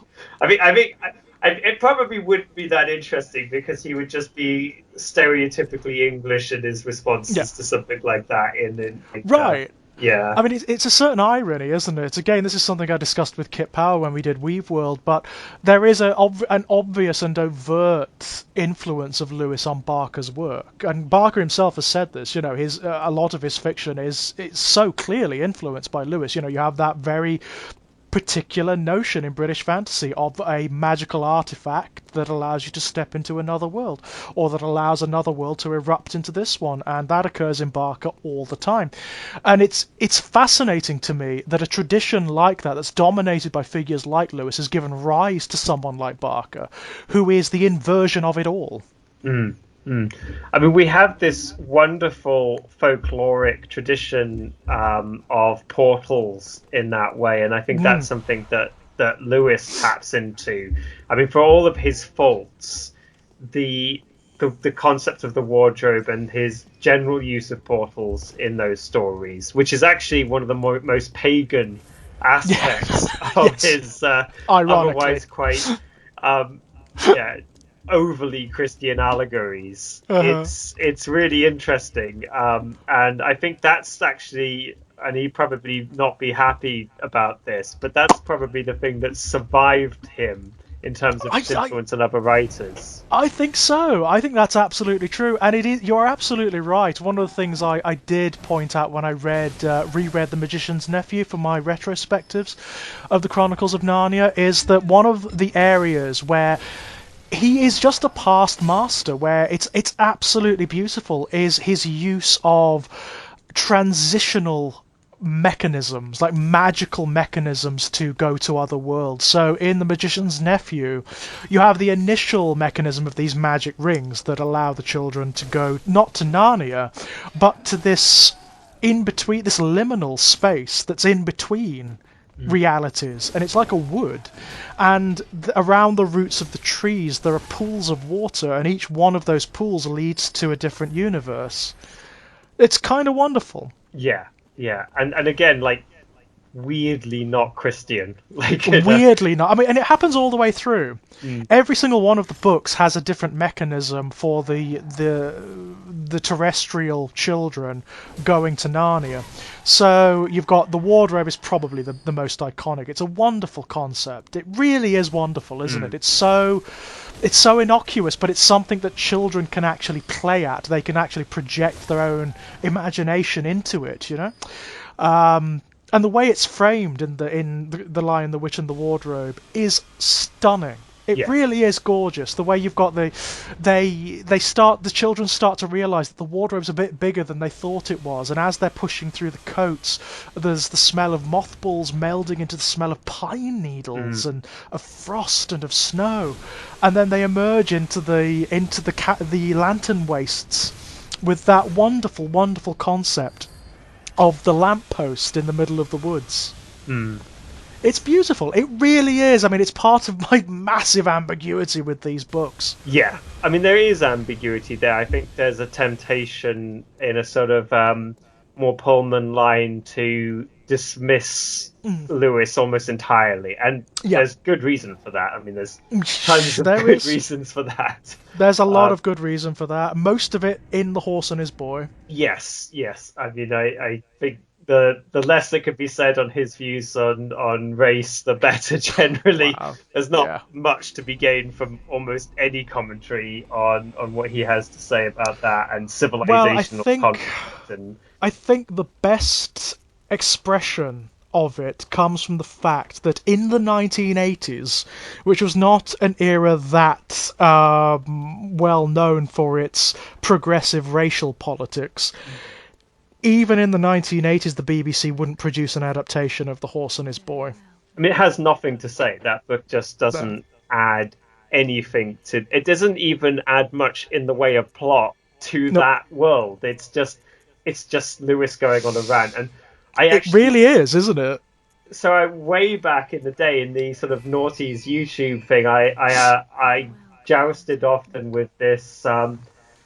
Catholic guy. I was sort of really into Max Stirner back then, which is right. Probably not a hell of a lot better, but whatever. A weird thing. And he, for some reason, despite being Catholic, was very into Lewis at that point. He did that standard thing in the atheist versus theist wars, which I think we both avoided in that. So thankfully, thank God, eh? Can you imagine? Oh, it was just so tedious. I kind of got like a reputation as being one of the atheist channels for a very short period, and I'm not sure why. Like, I was on record of being an atheist. I made no videos about theology or arguments against God or any of that tedious stuff. But drawn into the hinterlands of it.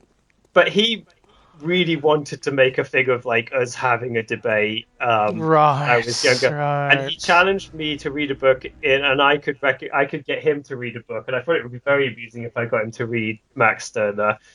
So I told him to read The Ego in Its Own, which is quite cruel, although he never did. And I read Mere Christianity, which is a roundabout way of explaining how I would ever come to read Mere Christianity. And, I mean, C.S. Lewis at his most ranty and is like, where he's doing non-fiction and he's just going all out. I mean, that. Oh, his books on theology are terrible. Yeah, I mean, even were I, theologically inclined, In fact, if I were theologically inclined, if I were a believer of some description or some kind of subscriber of some kind of like Christian philosophy, I'd be insulted by those books. I'd probably be angrier about it because the arguments are so bad. They're really vapid. I mean, I can see actually why sort of a YouTube debater would enjoy them, because they do that thing, and you see this in any ideological sphere, really. I mean, you see it on the left all the time,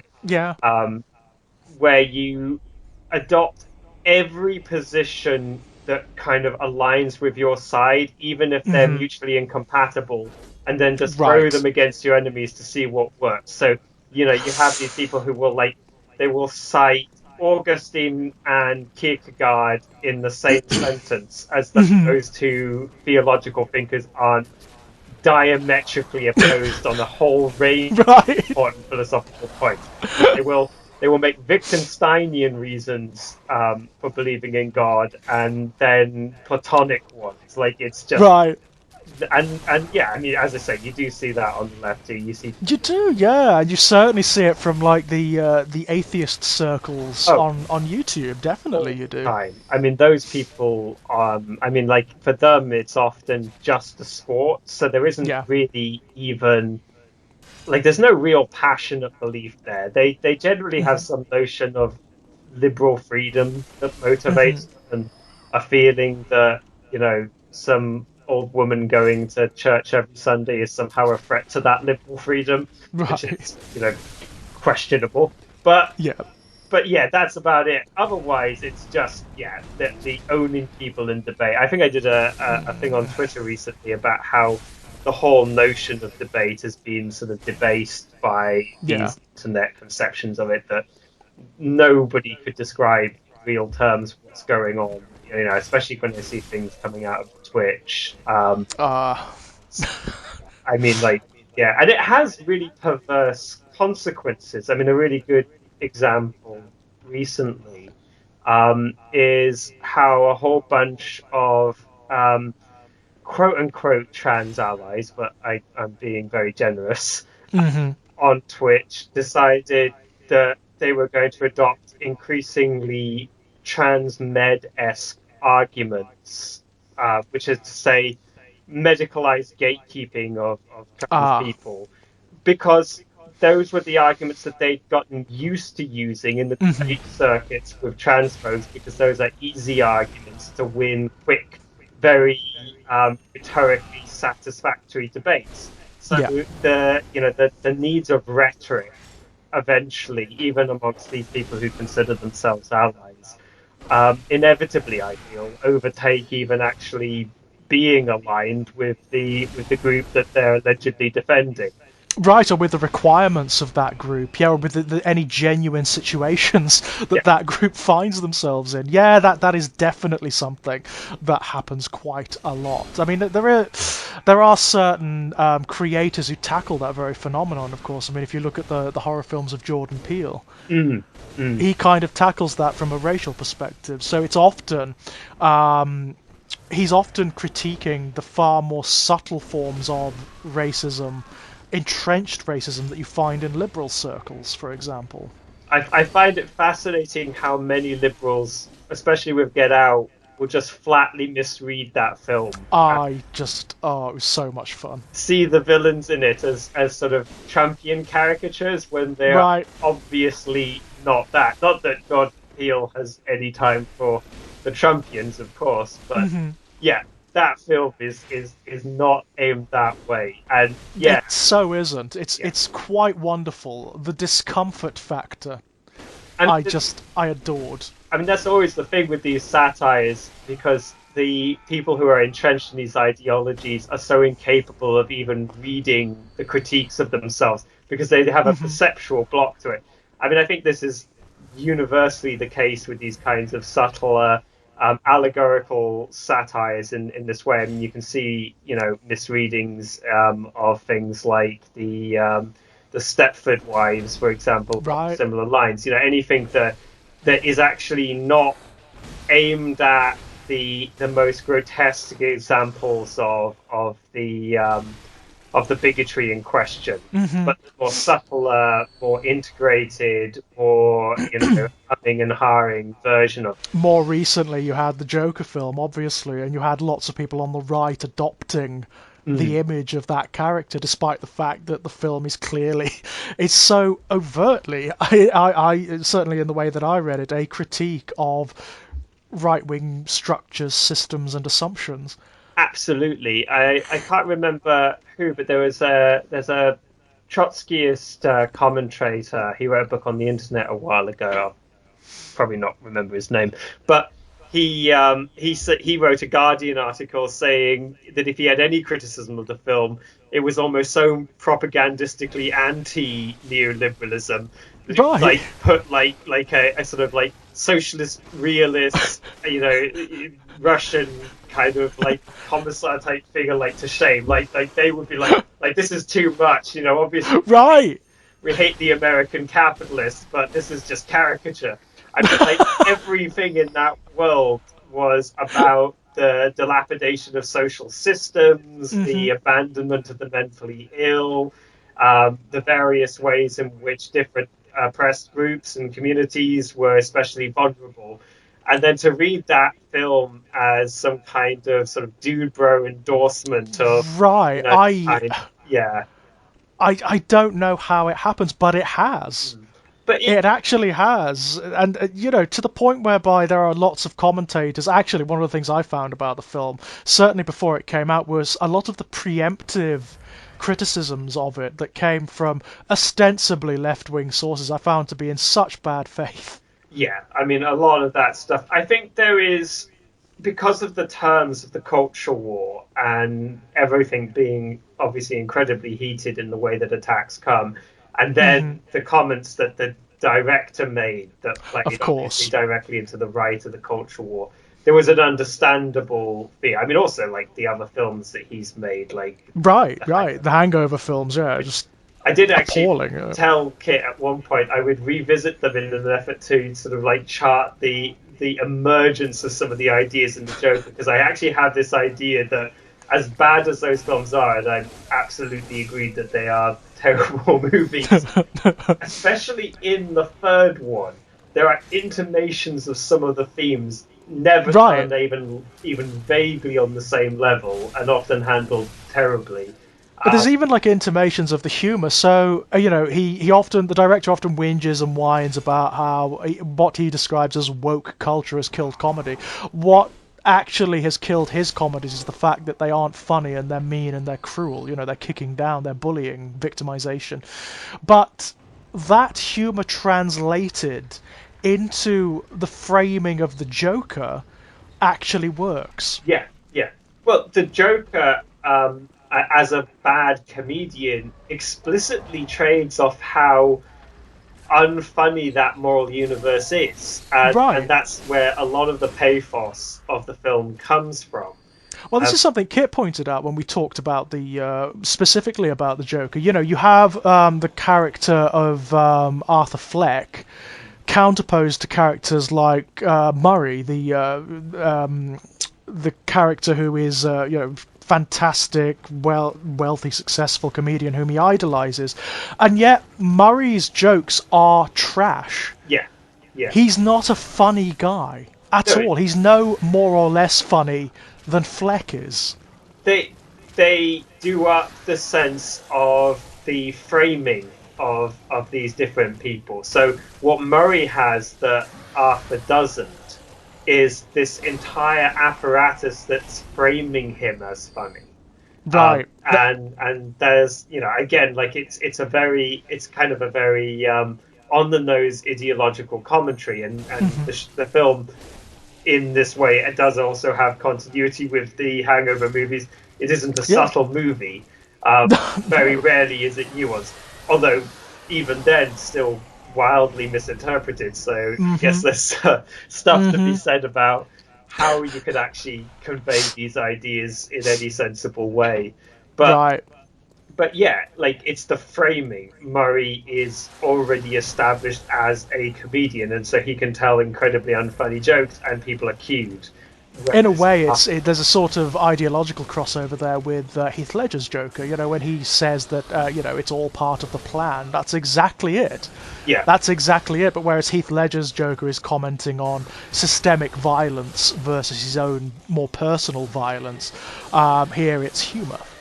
Yeah, there's a old film by that almost never comes up by Charlie Chaplin, where Chaplin plays a serial murderer. And the whole thing is a setup for the court case where he makes this exact defense of all of his actions and brings up all of the various forms of institutionalized violences that contextualize his actions. And of course, the film is quite explicit that this is the ideological self-justification of a maniac. But at the same time, it's clearly also a fantastic opportunity for Charlie Chaplin just to get up and rip apart, what he considers to be the caprices of society in his age and the hypocrisies. And for some reason, the Heath Ledger's Joker is really very much that. He's actually trying to prove his misanthropy in those films. Right. I mean, I think it's that Jack Graham described him as, he's a man who markets himself as being like the purist anarchist, but actually what he is a kind of reactionary conservative. Absolutely, yes. He's just a misanthrope, and that is the ultimate ideology of reactionaries. I mean, there's a reason why, from sort of M.L. Chorin, Nick Land, Schopenhauer, you do have a long line of deeply pessimistic right-wing thought. That's, misery is actually at the core, I believe, of conservatism. And, I mean, a sort of a lack of willingness or ability to imagine tomorrow. I mean, there's I can't remember his name. He's a bad Wagner scholar. Richard Scruton, I think it is. But he's actually given whole defences, if I'm getting the right name. I might be slandering a conservative, which isn't the worst thing you can do. No, I was going to say that's not a terrible thing, really. I mean, they dishonour themselves. So right. There's, I'm sure there's probably something terrible, so it's fine. But whoever it was, and I suspect it was him, he wrote an entire defence of conservatism as grounded pessimism, which I think is a wonderful sort of telling on themselves sort of moment. Because it is the ultimate ideology of conservatism. It is always grounded in, well, I mean, you see it most visibly in their arguments that appeal to human nature against the left. And, there's a lot that can and can't be said about that. There's also a lot that's obviously projected onto different left-wing thought about what they actually say about human nature, which is often not the case. But beyond that, just to focus and zero in on the incredibly debased conception of what human nature is to them as these very material but selfish, but material and selfish in a way that has no enjoyment. Like there's no we're driven to status and hoarding, but not even out of any pleasure of the things that we hoard or the capabilities that our status gives us. It's just this human drive that exists. Right, it's almost mindless, It's almost like they market it as though it's almost like a genetic imperative. Yeah, and there's actually very little pleasure in it. And the only way to counteract it is to impose these very harsh social rules that they kind of acknowledge lead to misery as well. But are just necessary, because otherwise, and obviously this also tells a lot about the, without these impositions, we would just go around being monsters to each other all the time, which does make you wonder what goes on in their minds. It's very much analogous to what often came up in the sort of atheist-theist debates, when you have people who argue that humanity can't be moral without God. The core assumption of that is that humanity is innately base and rapine and murderous and selfish. And you have to ask yourself, don't you? Well, were what is keeping you from doing that then? Yeah. What kind of life do you actually have? And in like the most sort of trivializing and nonsense depictions of gods, it is literally having an eternal father figure. Right. It's I It's mean, that invisible authoritarian that's yeah, always looking over you and keeping you from doing terrible things. Because, I mean, my counterpoint to that is, well, actually, I do rape and murder all I want, which is yeah, none. yes, exactly. Which is none. Yeah, and like there's obviously problems with the Freudian conception, because I think there it's about integrating that authority in yourself rather than finding ways of being in the world free from it. But Right. I think the Freudian view is kind of elucidating here, because there's a kind of sense in which that conception of God, which I'm at pains to say is obviously not all conceptions of God. There are various more liberatory, more Of interesting course. views about what the divine could mean to people. More But that, transcendent, yeah, more progressive, enlightened. Blake. I always go back to Blake. absolutely. And the whole relationship with a god like that is it's obviously not my relationship to the universe, but it's a fascinating one. But this father god, it's just a outright refusal to grow up on the most on the most like debased psychoanalytic level. And Freud definitely perceived in those terms as something of an atheist himself. Right, it's almost internalizing a father figure, isn't it? It's Well, creating one in your own mind. well, for Freud, like doing that would be growing up, which is where I'd slightly disagree with him. But he would say that they are refusing even to do that. That they have to pretend that the father literally exists over them Yes. in order to avoid even integrating it, so that they can be autonomous individuals. And Right, I think, which is a contradiction in and of itself, isn't it? It's so bizarre. yeah. I mean, it's fascinating, and I think that the psychology of conservatism is very interesting, because I think the psychology of all political ideologies can be interesting, and there's certainly lots of things that go on in the left, and of course, Right. conservatism, broadly defined, can penetrate the left in all kinds of ways. But the psychology of conservatism is so fantastically unreflective, and Right.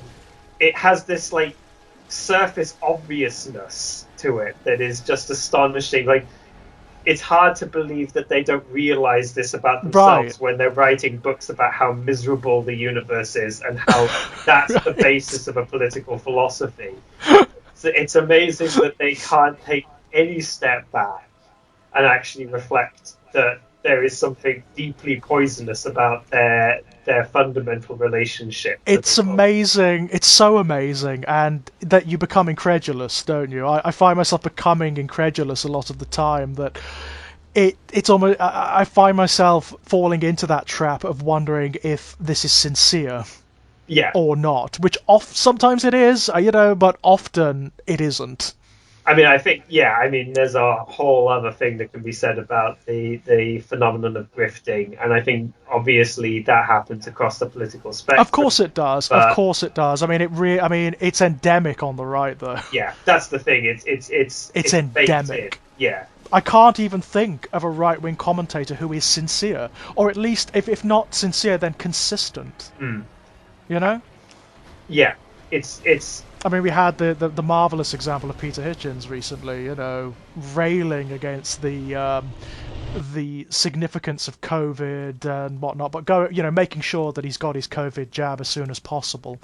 He's an odd guy, because he seems to be situating himself very much as a J.K. Chesterton figure. And he really isn't Chesterton. He doesn't have the charm, he doesn't have the eloquence, and he doesn't have the intelligence. He doesn't have the self-awareness. I think that's more fundamental. Like Chesterton realized his own foibles and limits. I mean, and I'm not trying to launch an impassioned defense of Chesterton, I'm sure. No, not at all. I mean, but compared and contrasted. Yeah. I mean, Chesterton has had this fantastic ability to be slyly generous to his adversaries, and even to actually enjoy the relationship he had with people he disagreed with. There was a certain badinage, wasn't there? Yeah. There's a certain joyousness. But Peter Hitchens is a man for whom it seems even basic pleasure in life, in existence, is anathema. He doesn't seem to take much joy in things. I mean, he definitely is Well, he seems to be counterposed to the very notion of joy. Yeah, yeah. I think in a very British way. I think he'd outright say that, in a sense. I think he would say something like, "Oh, life isn't meant for enjoyment. Life is meant for greater things, and if you're enjoying it, you're not accomplishing those things." Yeah, but what are those greater things? Well, exactly. That's what I card. That what greater things? Yeah. What has he done? What has he actually achieved in humanity? Because it seems to me there is nothing. There's a kind of vacuum there. Yes. Yeah. I mean, there's no real project because he's a pessimist, and he's a weird kind of pessimist because Christian pessimism is an inherently self-contradictory thing in and of itself. I was going to say, I don't understand that at all. I mean, I knew someone once who turned out to be a bit of a reactionary himself, but he did say this, and I think it was broadly right, that there's something very insincere about Christian pessimism for how common it is. You know, there's something slightly winking about it. There's something slightly... I think so. Yeah. I think so. I mean, it's something that, funnily enough, Terry Pratchett points out in one of his books. There is I believe it's in the book Carp Jugulum. There's a great commentary from one of the witch characters, Granny Weatherwax, where she's talking to what is essentially an evangelist. It's the Discworld equivalent of an evangelist. And she says to him, "You know what, if I genuinely believed what you proclaim to, if I thought there was a God that was worth a damn, that cared eternally about its adherents and was omnibenevolent, then you wouldn't catch me round here waving pamphlets around and pissing and moaning about it. No one would ever hear from me again. You'd find me up a mountain somewhere trying to commune with it." Absolutely. And you actually see that, I think, maybe not in extremis, but I think there's something more inherently trustworthy in a humanist Christian optimism, or any kind of monotheistic optimism. And when you think of the great joyousness of somebody like Rumi, a great mystic, or Blake, for that matter. Blake, the joyousness of Blake in God. Yeah. Is unfathomable. I mean, it's ecstatic. It's a transcendental experience that Blake has, and it's a sensual one as well. And you would I mean, Blake is that wonderful metaphysician, very like Barker, who I'm sure is a reincarnation of him at this point, who commingles the earthly, the base, and the sensual with the transcendental and the metaphysical. So in Blake's purview, things like sex and food and passion are not separate from the visionary and the spiritual. They're part of it. Yeah. He's a Gnostic without any of the sort of like anti-cosmic Maya of that. And I mean, Gnosticism that is even anti-cosmic, that is even anti the material world, is still strangely optimistic because, of course, there's an inherent built-in capacity for transcendence. Of course. But Blake doesn't even go with that kind of... he's more like a Neoplatonist in that way. He actually sees the world as having some falsities to it, but it's still a reflection of the truth. And that's, I think, really like shoots through all of his poetry, that kind of sense of just being in love with everything, just absolutely embracing it all. There's no distinction with Blake from what would generally be considered mundane experience or transcendental grand experience. It's all beautiful, and it's all grist to the mill. And a properly eschatological worldview that actually really stressed the linearity. I mean, again, going back to our earlier discussions of that sort of cyclicality and the problems with it, and the way that it sort of has this nightmarish quality, really. The way it kind of traps you in certain sets of assumptions that cannot be escaped from. and whatever you think of eschatology and how plausible it is, it completely obviates that. It's a fundamentally, I wouldn't quite say utopian, because it's otherworldly, and I think utopianism shouldn't be, but it has that sense of rich possibilities, and that we're not doomed, and actually fundamentally we can't be doomed. Right. Is at least not universally, and in some instances for more universalist believers, none of us are. And I think, like, if you genuinely believe that, without perhaps the elements of salvation anxiety, which is, I think, where you find a certain vein of more plausible Christian pessimism, certainly in the more Calvinist strains. I mean, I think you could talk about that in relation to Gothic literature a lot. But that is an optimistic worldview, and there is something very odd about Christians like Hitchens, who are so dour. I find, I get the impression with him that it's a very befuddled and British thing. It's like when people put Church of England on their birth certificate because that's what their parents were. It doesn't actually mean anything. What it actually becomes in the hands of someone like Hitchens is a cudgel. It just becomes a weapon by which they can browbeat others, or a platform upon which they can elevate themselves in a very base and mundane way. There's actually no metaphysics involved. I get the impression that, like, were someone like Hitchens to encounter one of Blake's angels, there'd be no celebration. There'd be no awe. There would be horror, Yes. Well, that would be a challenge, I think, to the fundamentals of his worldview. Like, I don't think he would welcome that. It would, if he was at all intellectually honest, which recent events do bring into question. I don't think he is. I suspect not. But I mean, at a certain level, I suspect these people can't be anymore. I was very amused that I don't know if you saw that. He quote tweeted our Jack. He didn't like that, did he? Oh, he didn't like that. He got very angry, didn't he?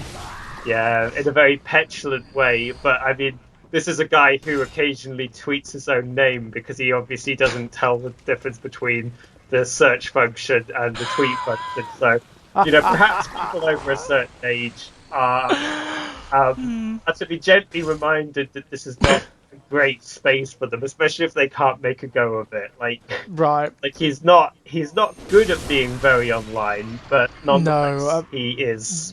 What I find amazing though is the amount of people who don't seem to be able to see that he wants to have his cake and eat it. So he wants to be able to market himself as being this sort of anti-establishment paragon of what he would call freedom and free speech and whatnot, but it's in total contradiction to what he actually does and what he's espoused with regards to other demographics and other groups and whatnot. It's a total fantasy, and that they are being grifted again. It's amazing to me that people can't see it. They can always delineate the notion of freedom sufficient that it helps them to shut off those possibilities and those contradictions, and that's how they do it. And the notion of the establishment on the right is intensely fascinating, because of course the notion of the establishment on the left, even sides of the left that I wouldn't subscribe to, it tends to be a multifaceted thing. Like, very few on the left believe that there is a singular monolithic establishment with its own coherent goals, and believing that allows people on the right to say things like, oh, well, this company came out against racism and said that they're for BLM, so clearly that's a part of the establishment. This government did this and that government did that, and everything can feed into a singular monolithic establishment of their own devising. Whereas, on the left, we talk about, for example, on the Marxist left, it's very common to talk about phenomenon like Brexit as a war within the establishment, a war between different nationalist visions, between different forces of capital that have slightly different, even if overlapping in some respects, interests. And you this, and like, for example, that ardent Brexiters, they're more likely to come from aristocratic and landowning backgrounds, whereas ardent capitalist Remainers are more likely to come from the, either nouveau riche or the traditional bourgeoisie, and Right. the people who depend on the existing configuration. And So there is an acknowledgement of complexity, yeah, an inherent acknowledgement of complexity, which is both a strength and a weakness, of course, because what the strength of the right in that regard is that their rhetoric is punchy and simple, and it refers to ideas and concepts that are so sort of like crayon drawn in their simplicity that people get them and respond to them in a very visceral way. Whereas on the left, we very often have to dissemble, we have to break down and acknowledge that actually there are not simple answers for very complex problems. One of the most profound sophistical tricks, and you find it all the time amongst journalists, is to treat any answer that isn't a yes or no as inherently suspicious. And, Right. I mean, you'll see it often, and it's hard not to fall into the trap of really enjoying that when it's done to one of your enemies, because when people are, the idea that if you're explaining, you've already lost, and in rhetorical terms, sadly, that is often the case. And when you see it done to somebody you don't like, it's easy to relish that. There's a sort of gotcha feeling, isn't there? But of course, in anything as complicated as politics, philosophy, anything at the level of abstraction, it's almost always an untruth to give a yes or no answer. Right. There are going to be ambiguities and exceptions. That's just the nature of being. Yeah. And obviously, within that, you can talk about the various obfuscations you can use the various ways in which they can talk around issues, etc., etc. But the denial of complexity, and the suspicion of complexity, and I think especially in a highly anti-intellectual culture like Britain's, yes, which is deeply suspicious of anything that isn't sometimes monosyllabic. Maybe I'm being unfair to compatriots, but it can feel like that if you've having just come out as non-binary, right. One of the first things that sort of confronts non-binary people is the apparent nonsense of an identity based in complexity. And, right. One of the most common tropes utilized is, the Facebook thing of I don't know, 800, 10,000, whatever it was, different genders on that list that they had, which they don't anymore. You can just put in whatever you want, gay Facebook. But yeah, just the idea that the explorations of the nuances and complexities of something is deeply suspicious is I think very baked into the British mind in terms of how we've been trained by our education systems. It dovetails with certain cultural assumptions, doesn't it, that we always use as rhetorical devices, like the notion of common sense, which is one of the most absurd, empty notions. What I love about the notion of common sense in particular is how obviously contradictory it is. It's only ever invoked, and it is only ever invoked to demonstrate the lack of it. Yes, yeah. It's a strictly negative concept, yeah. It and has therefore no content. Yeah. Is contradictory. Yeah. There's no... And I mean, there's a fantastic essay by E.M. Foster called Notes on the English Character, I think it is. I might be wrong by one word or something, but and he talks brilliantly about the English capacity to muddle, and has this thing that it's not a lack of feeling that's trained into it, and he sees this all as emanating from the public school system, but ultimately tracing that back to class. And I mean, I'm not really quite sure what his own political views were, but it's a very Marxist compatible reading of why English culture is reactionary in the ways that it is, and I think worth reviving in that spirit. And he has this whole thing that we're not trained into unfeelingness. We're trained into a capacity to muddle ourselves. And he has an example from the beginning of Sense and Sensibility, I believe it is, where a character is talking with his wife about an inheritance, and he's being put in charge of it, but was asked to give a certain proportion to a woman, I think his sister. It was either a mother or sibling of somebody of theirs that died, and he was basically duty bound to protect her interests. But he was completely at liberty to do what he wants within the law. And it's not that he just went, I'm just going to be evil. I'm just going to take all the money for myself and my family. But that he, through a discussion with his wife, who sort of gradually unveiled upon him, oh, our children, our friends, our obligations, and her circumstances being different, her needs being different, and it didn't even all shift at once, but slowly chipped away until eventually he was offering her almost, this person that he was duty bound to watch out for, he was giving her almost nothing. But at no stage was there any callousness or malice in it. It was just a capacity to endlessly self-delude that path was the right. And I used this in an essay which I called, obviously off the essay, I called Notes on English Transphobia, but it could be applied to a lot of English. A lot of just even very basic discourses. Yeah, definitely. And I'm not sure which is worse. No, I mean, I think, just almost sometimes the straightforward, fascistic stuff that you get from the American Republicans is easier to deal with, because in Britain it's easier to identify, isn't it? It's easier to target. You don't have to pick it apart as such. It's there and it's overt and it's obvious. It makes its arguments. That's the big thing. It actually makes its arguments. Whereas, like, if you're dealing with English transphobia, the arguments are often foundationally disingenuous, and that's even applying to the arguments that are made in the world.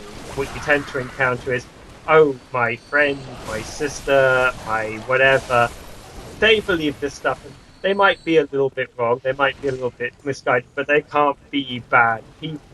Right. So this stuff has to have some credibility, has to be looked at, has to be peaceful. This stuff never actually being defined.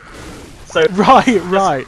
Nothing to discuss. It's just, is this person I don't know who this other person's attached to a manifestation of all evil in the world? Because that's right. I'm missing just the fundamentals of assessment here, the sort of Aurelian look at things. What is each thing in and of itself? Separate from those associations. It's constantly you have to have the debate, but the people asking you to constantly have the debate have nothing to debate. They have nothing to actually put up for debate. I mean, if they did, it would be quite simple, because all the actual talking points are demonstrably nonsense. But that's what we've got. I mean, there are obviously, the more overt kind, the kind that, work through the muddle enough to become champions of any kind of bigotry. And, you can see that, in the racism of the BNP, for example, when they would overtly state ideas that are clearly false, like that humanity has multiple genesis, so that we are almost separate species to each other, and this is scientific bunk doesn't even begin to state how much nonsense this is, but at least that's something you can chew on, you can actually go through why that's wrong. And of course those people can be they have their own rhetorical strategies, especially when, as most people aren't, you're not really prepared to take on arguments of that level of falsity, and they have a huge range of pre-prepared answers to the most obvious surface level objections, which is what they tend to receive. But yeah, it's very difficult, I think, in this country where muddling is the standard modus operandi of most people, and it's a very stunting thing. I think the English imagination when it doesn't try and rise above itself. And there are resources to tap into. This is the country that birthed utopia. Right. I mean, there's such a rich tradition of us actually doing that, of us actually transcending ourselves in very profound ways. Yeah. The whole romantic movement. Yes. Yeah. There's complexities there, but those people were trying to find something that was both serious and hopeful, which I think is the antithesis of the conservative English mind. They can brook hope as long as it's acknowledged silliness, as long as it's seen as whimsy, as long as it's framed as a mere distraction and a diversion. It's something you play at, isn't it? As opposed to the brute mechanisms of reality, which is just a machine. Yeah, and and they see that as an unvarnished, this sort of completely unsentimental worldview. In fact, it's actually got its own sentimentalities and its own. Of course, it does. It's a morbid sentimentality. Yeah. It's the sentimentality of despair. But it's very endemic, and there is a tension. Of course, there is. I mean, we talked about Barker, and I actually, as weird as it is to say, and as much as he reacts against the English sensibilities that we've described, he is also a very quintessentially English writer, as is Ian Foster. In fact, Barker and Foster, I think, beyond both being gay men, they have a similar notion of the liberatory, I think, running through their writing in obviously profoundly different genres. But it's interesting, like in contrast to the conservatism, the puritanical conservatism of the United States, which is a different animal. Yeah. It's a different animal, isn't it? I mean, that's something that became apparent to me listening to Daniel Harper's podcast, I Don't Speak German, just how profoundly removed even some of the more extreme and, I suppose, what you would call lunatic elements of that movement are from their British equivalents. It's almost more like I have this intense fascination with the weirder Italian currents of fascism. Because I actually feel that they're prefigurative of the kinds of forms of fascism that we're now seeing in the United States, albeit they were more philosophically serious in a way in the Italian version. I mean, I don't want to overstate it. The likes of Julius Evola is clearly not a great mind. His ideas are bizarre to the highest degree.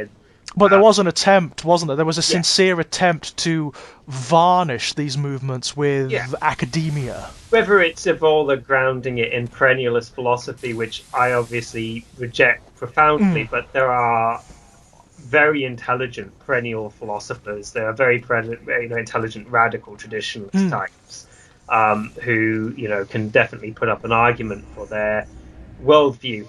Or on the other side of the equation, and the fact that Italian fascism had this range in itself is weird for fascism. The futurists and their foundational rejection of the past and their worshipping of violence and war and speed at an aesthetic level. Obviously, these things did not define the mass movements.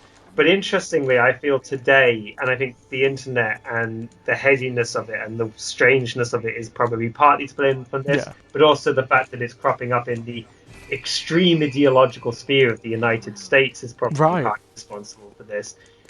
The fascism that we're getting today, it's more reminiscent of that kind of occultic, extreme ideas fascism.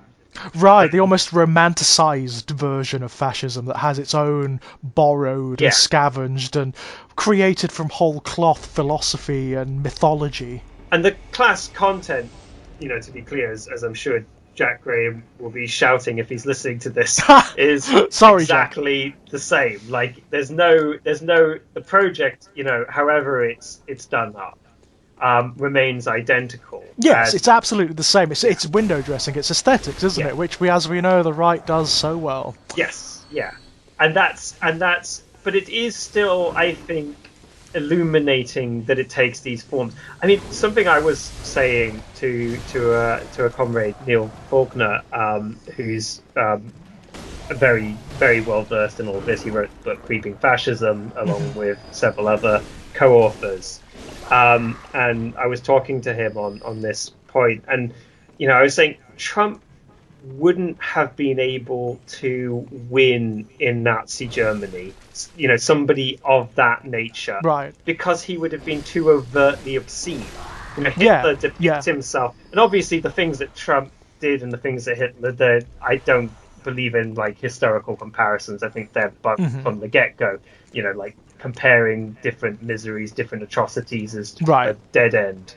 And I'm not trying to make that comparison between Trump and Hitler in terms of who's worse. That's just ridiculous. No, that's not the point, is it? The point is that he, by his very nature, would not have been able to ascend. No, because like if Hitler depicted himself as a family man, a vegetarian, as a serious, a Puritan, man, a good German. Yeah. Yeah. Trump depicted himself as an obscene television media clown.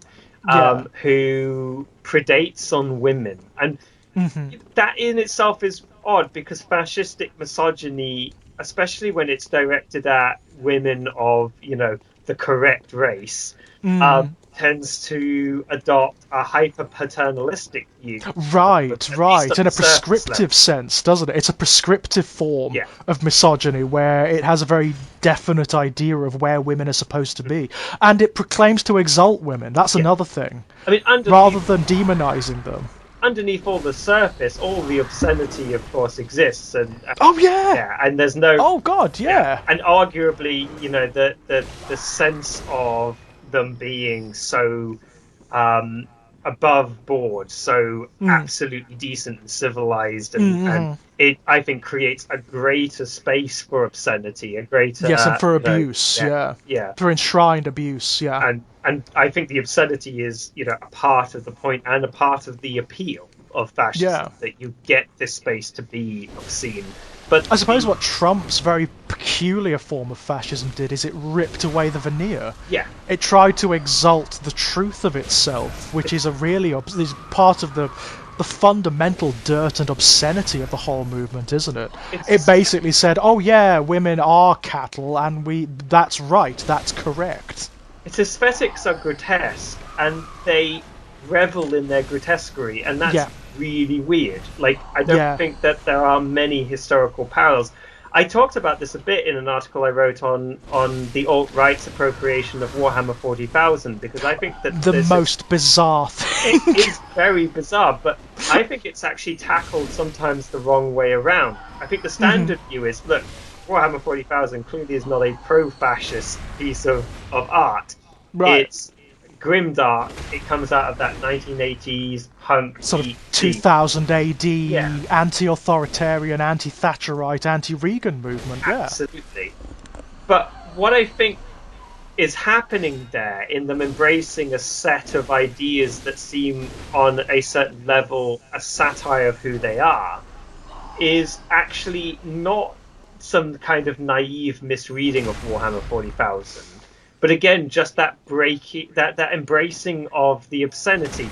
They like the image of, worshipping a god emperor who's a rotting corpse is an expression of despair, because they are no longer even pretending that their ideologies aren't expressions of despair. When they talk, there's a kind of grotesque reappropriation. Yeah. When they talk about there, being, I suppose, like black-pilled, which is a concept that comes out of the men's rights movement and the sort of more disturbing ends of that, they are consciously saying that their ideology is nihilistic, and even in their aesthetics, in the Pepe the Frog memes, in the kind of horrible stuff that seeps out of anonymous boards like 4chan.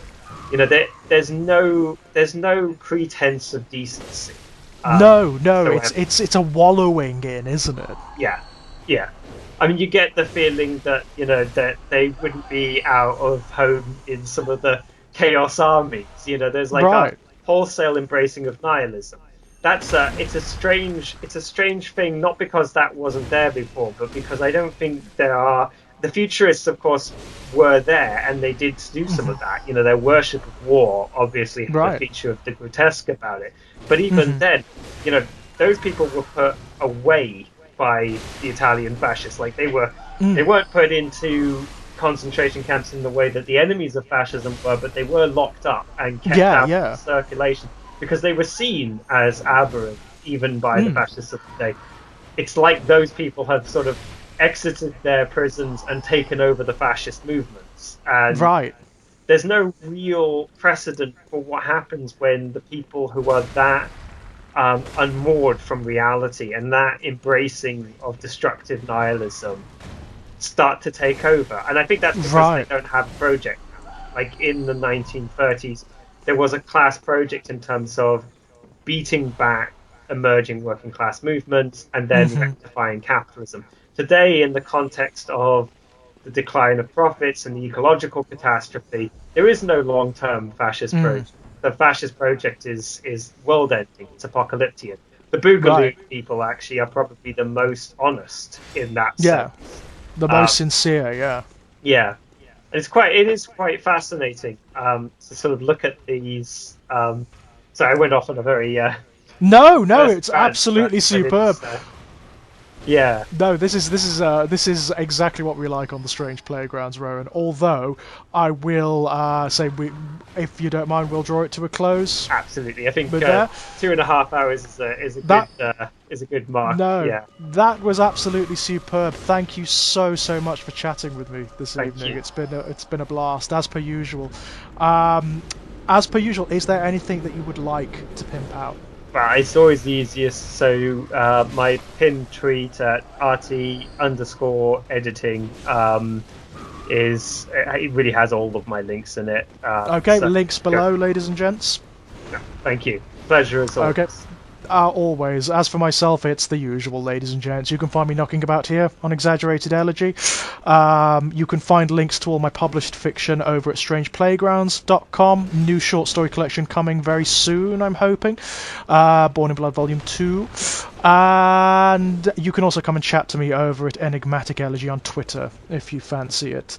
Until next time, my loves, bye-bye. Bye. Ha ha ha!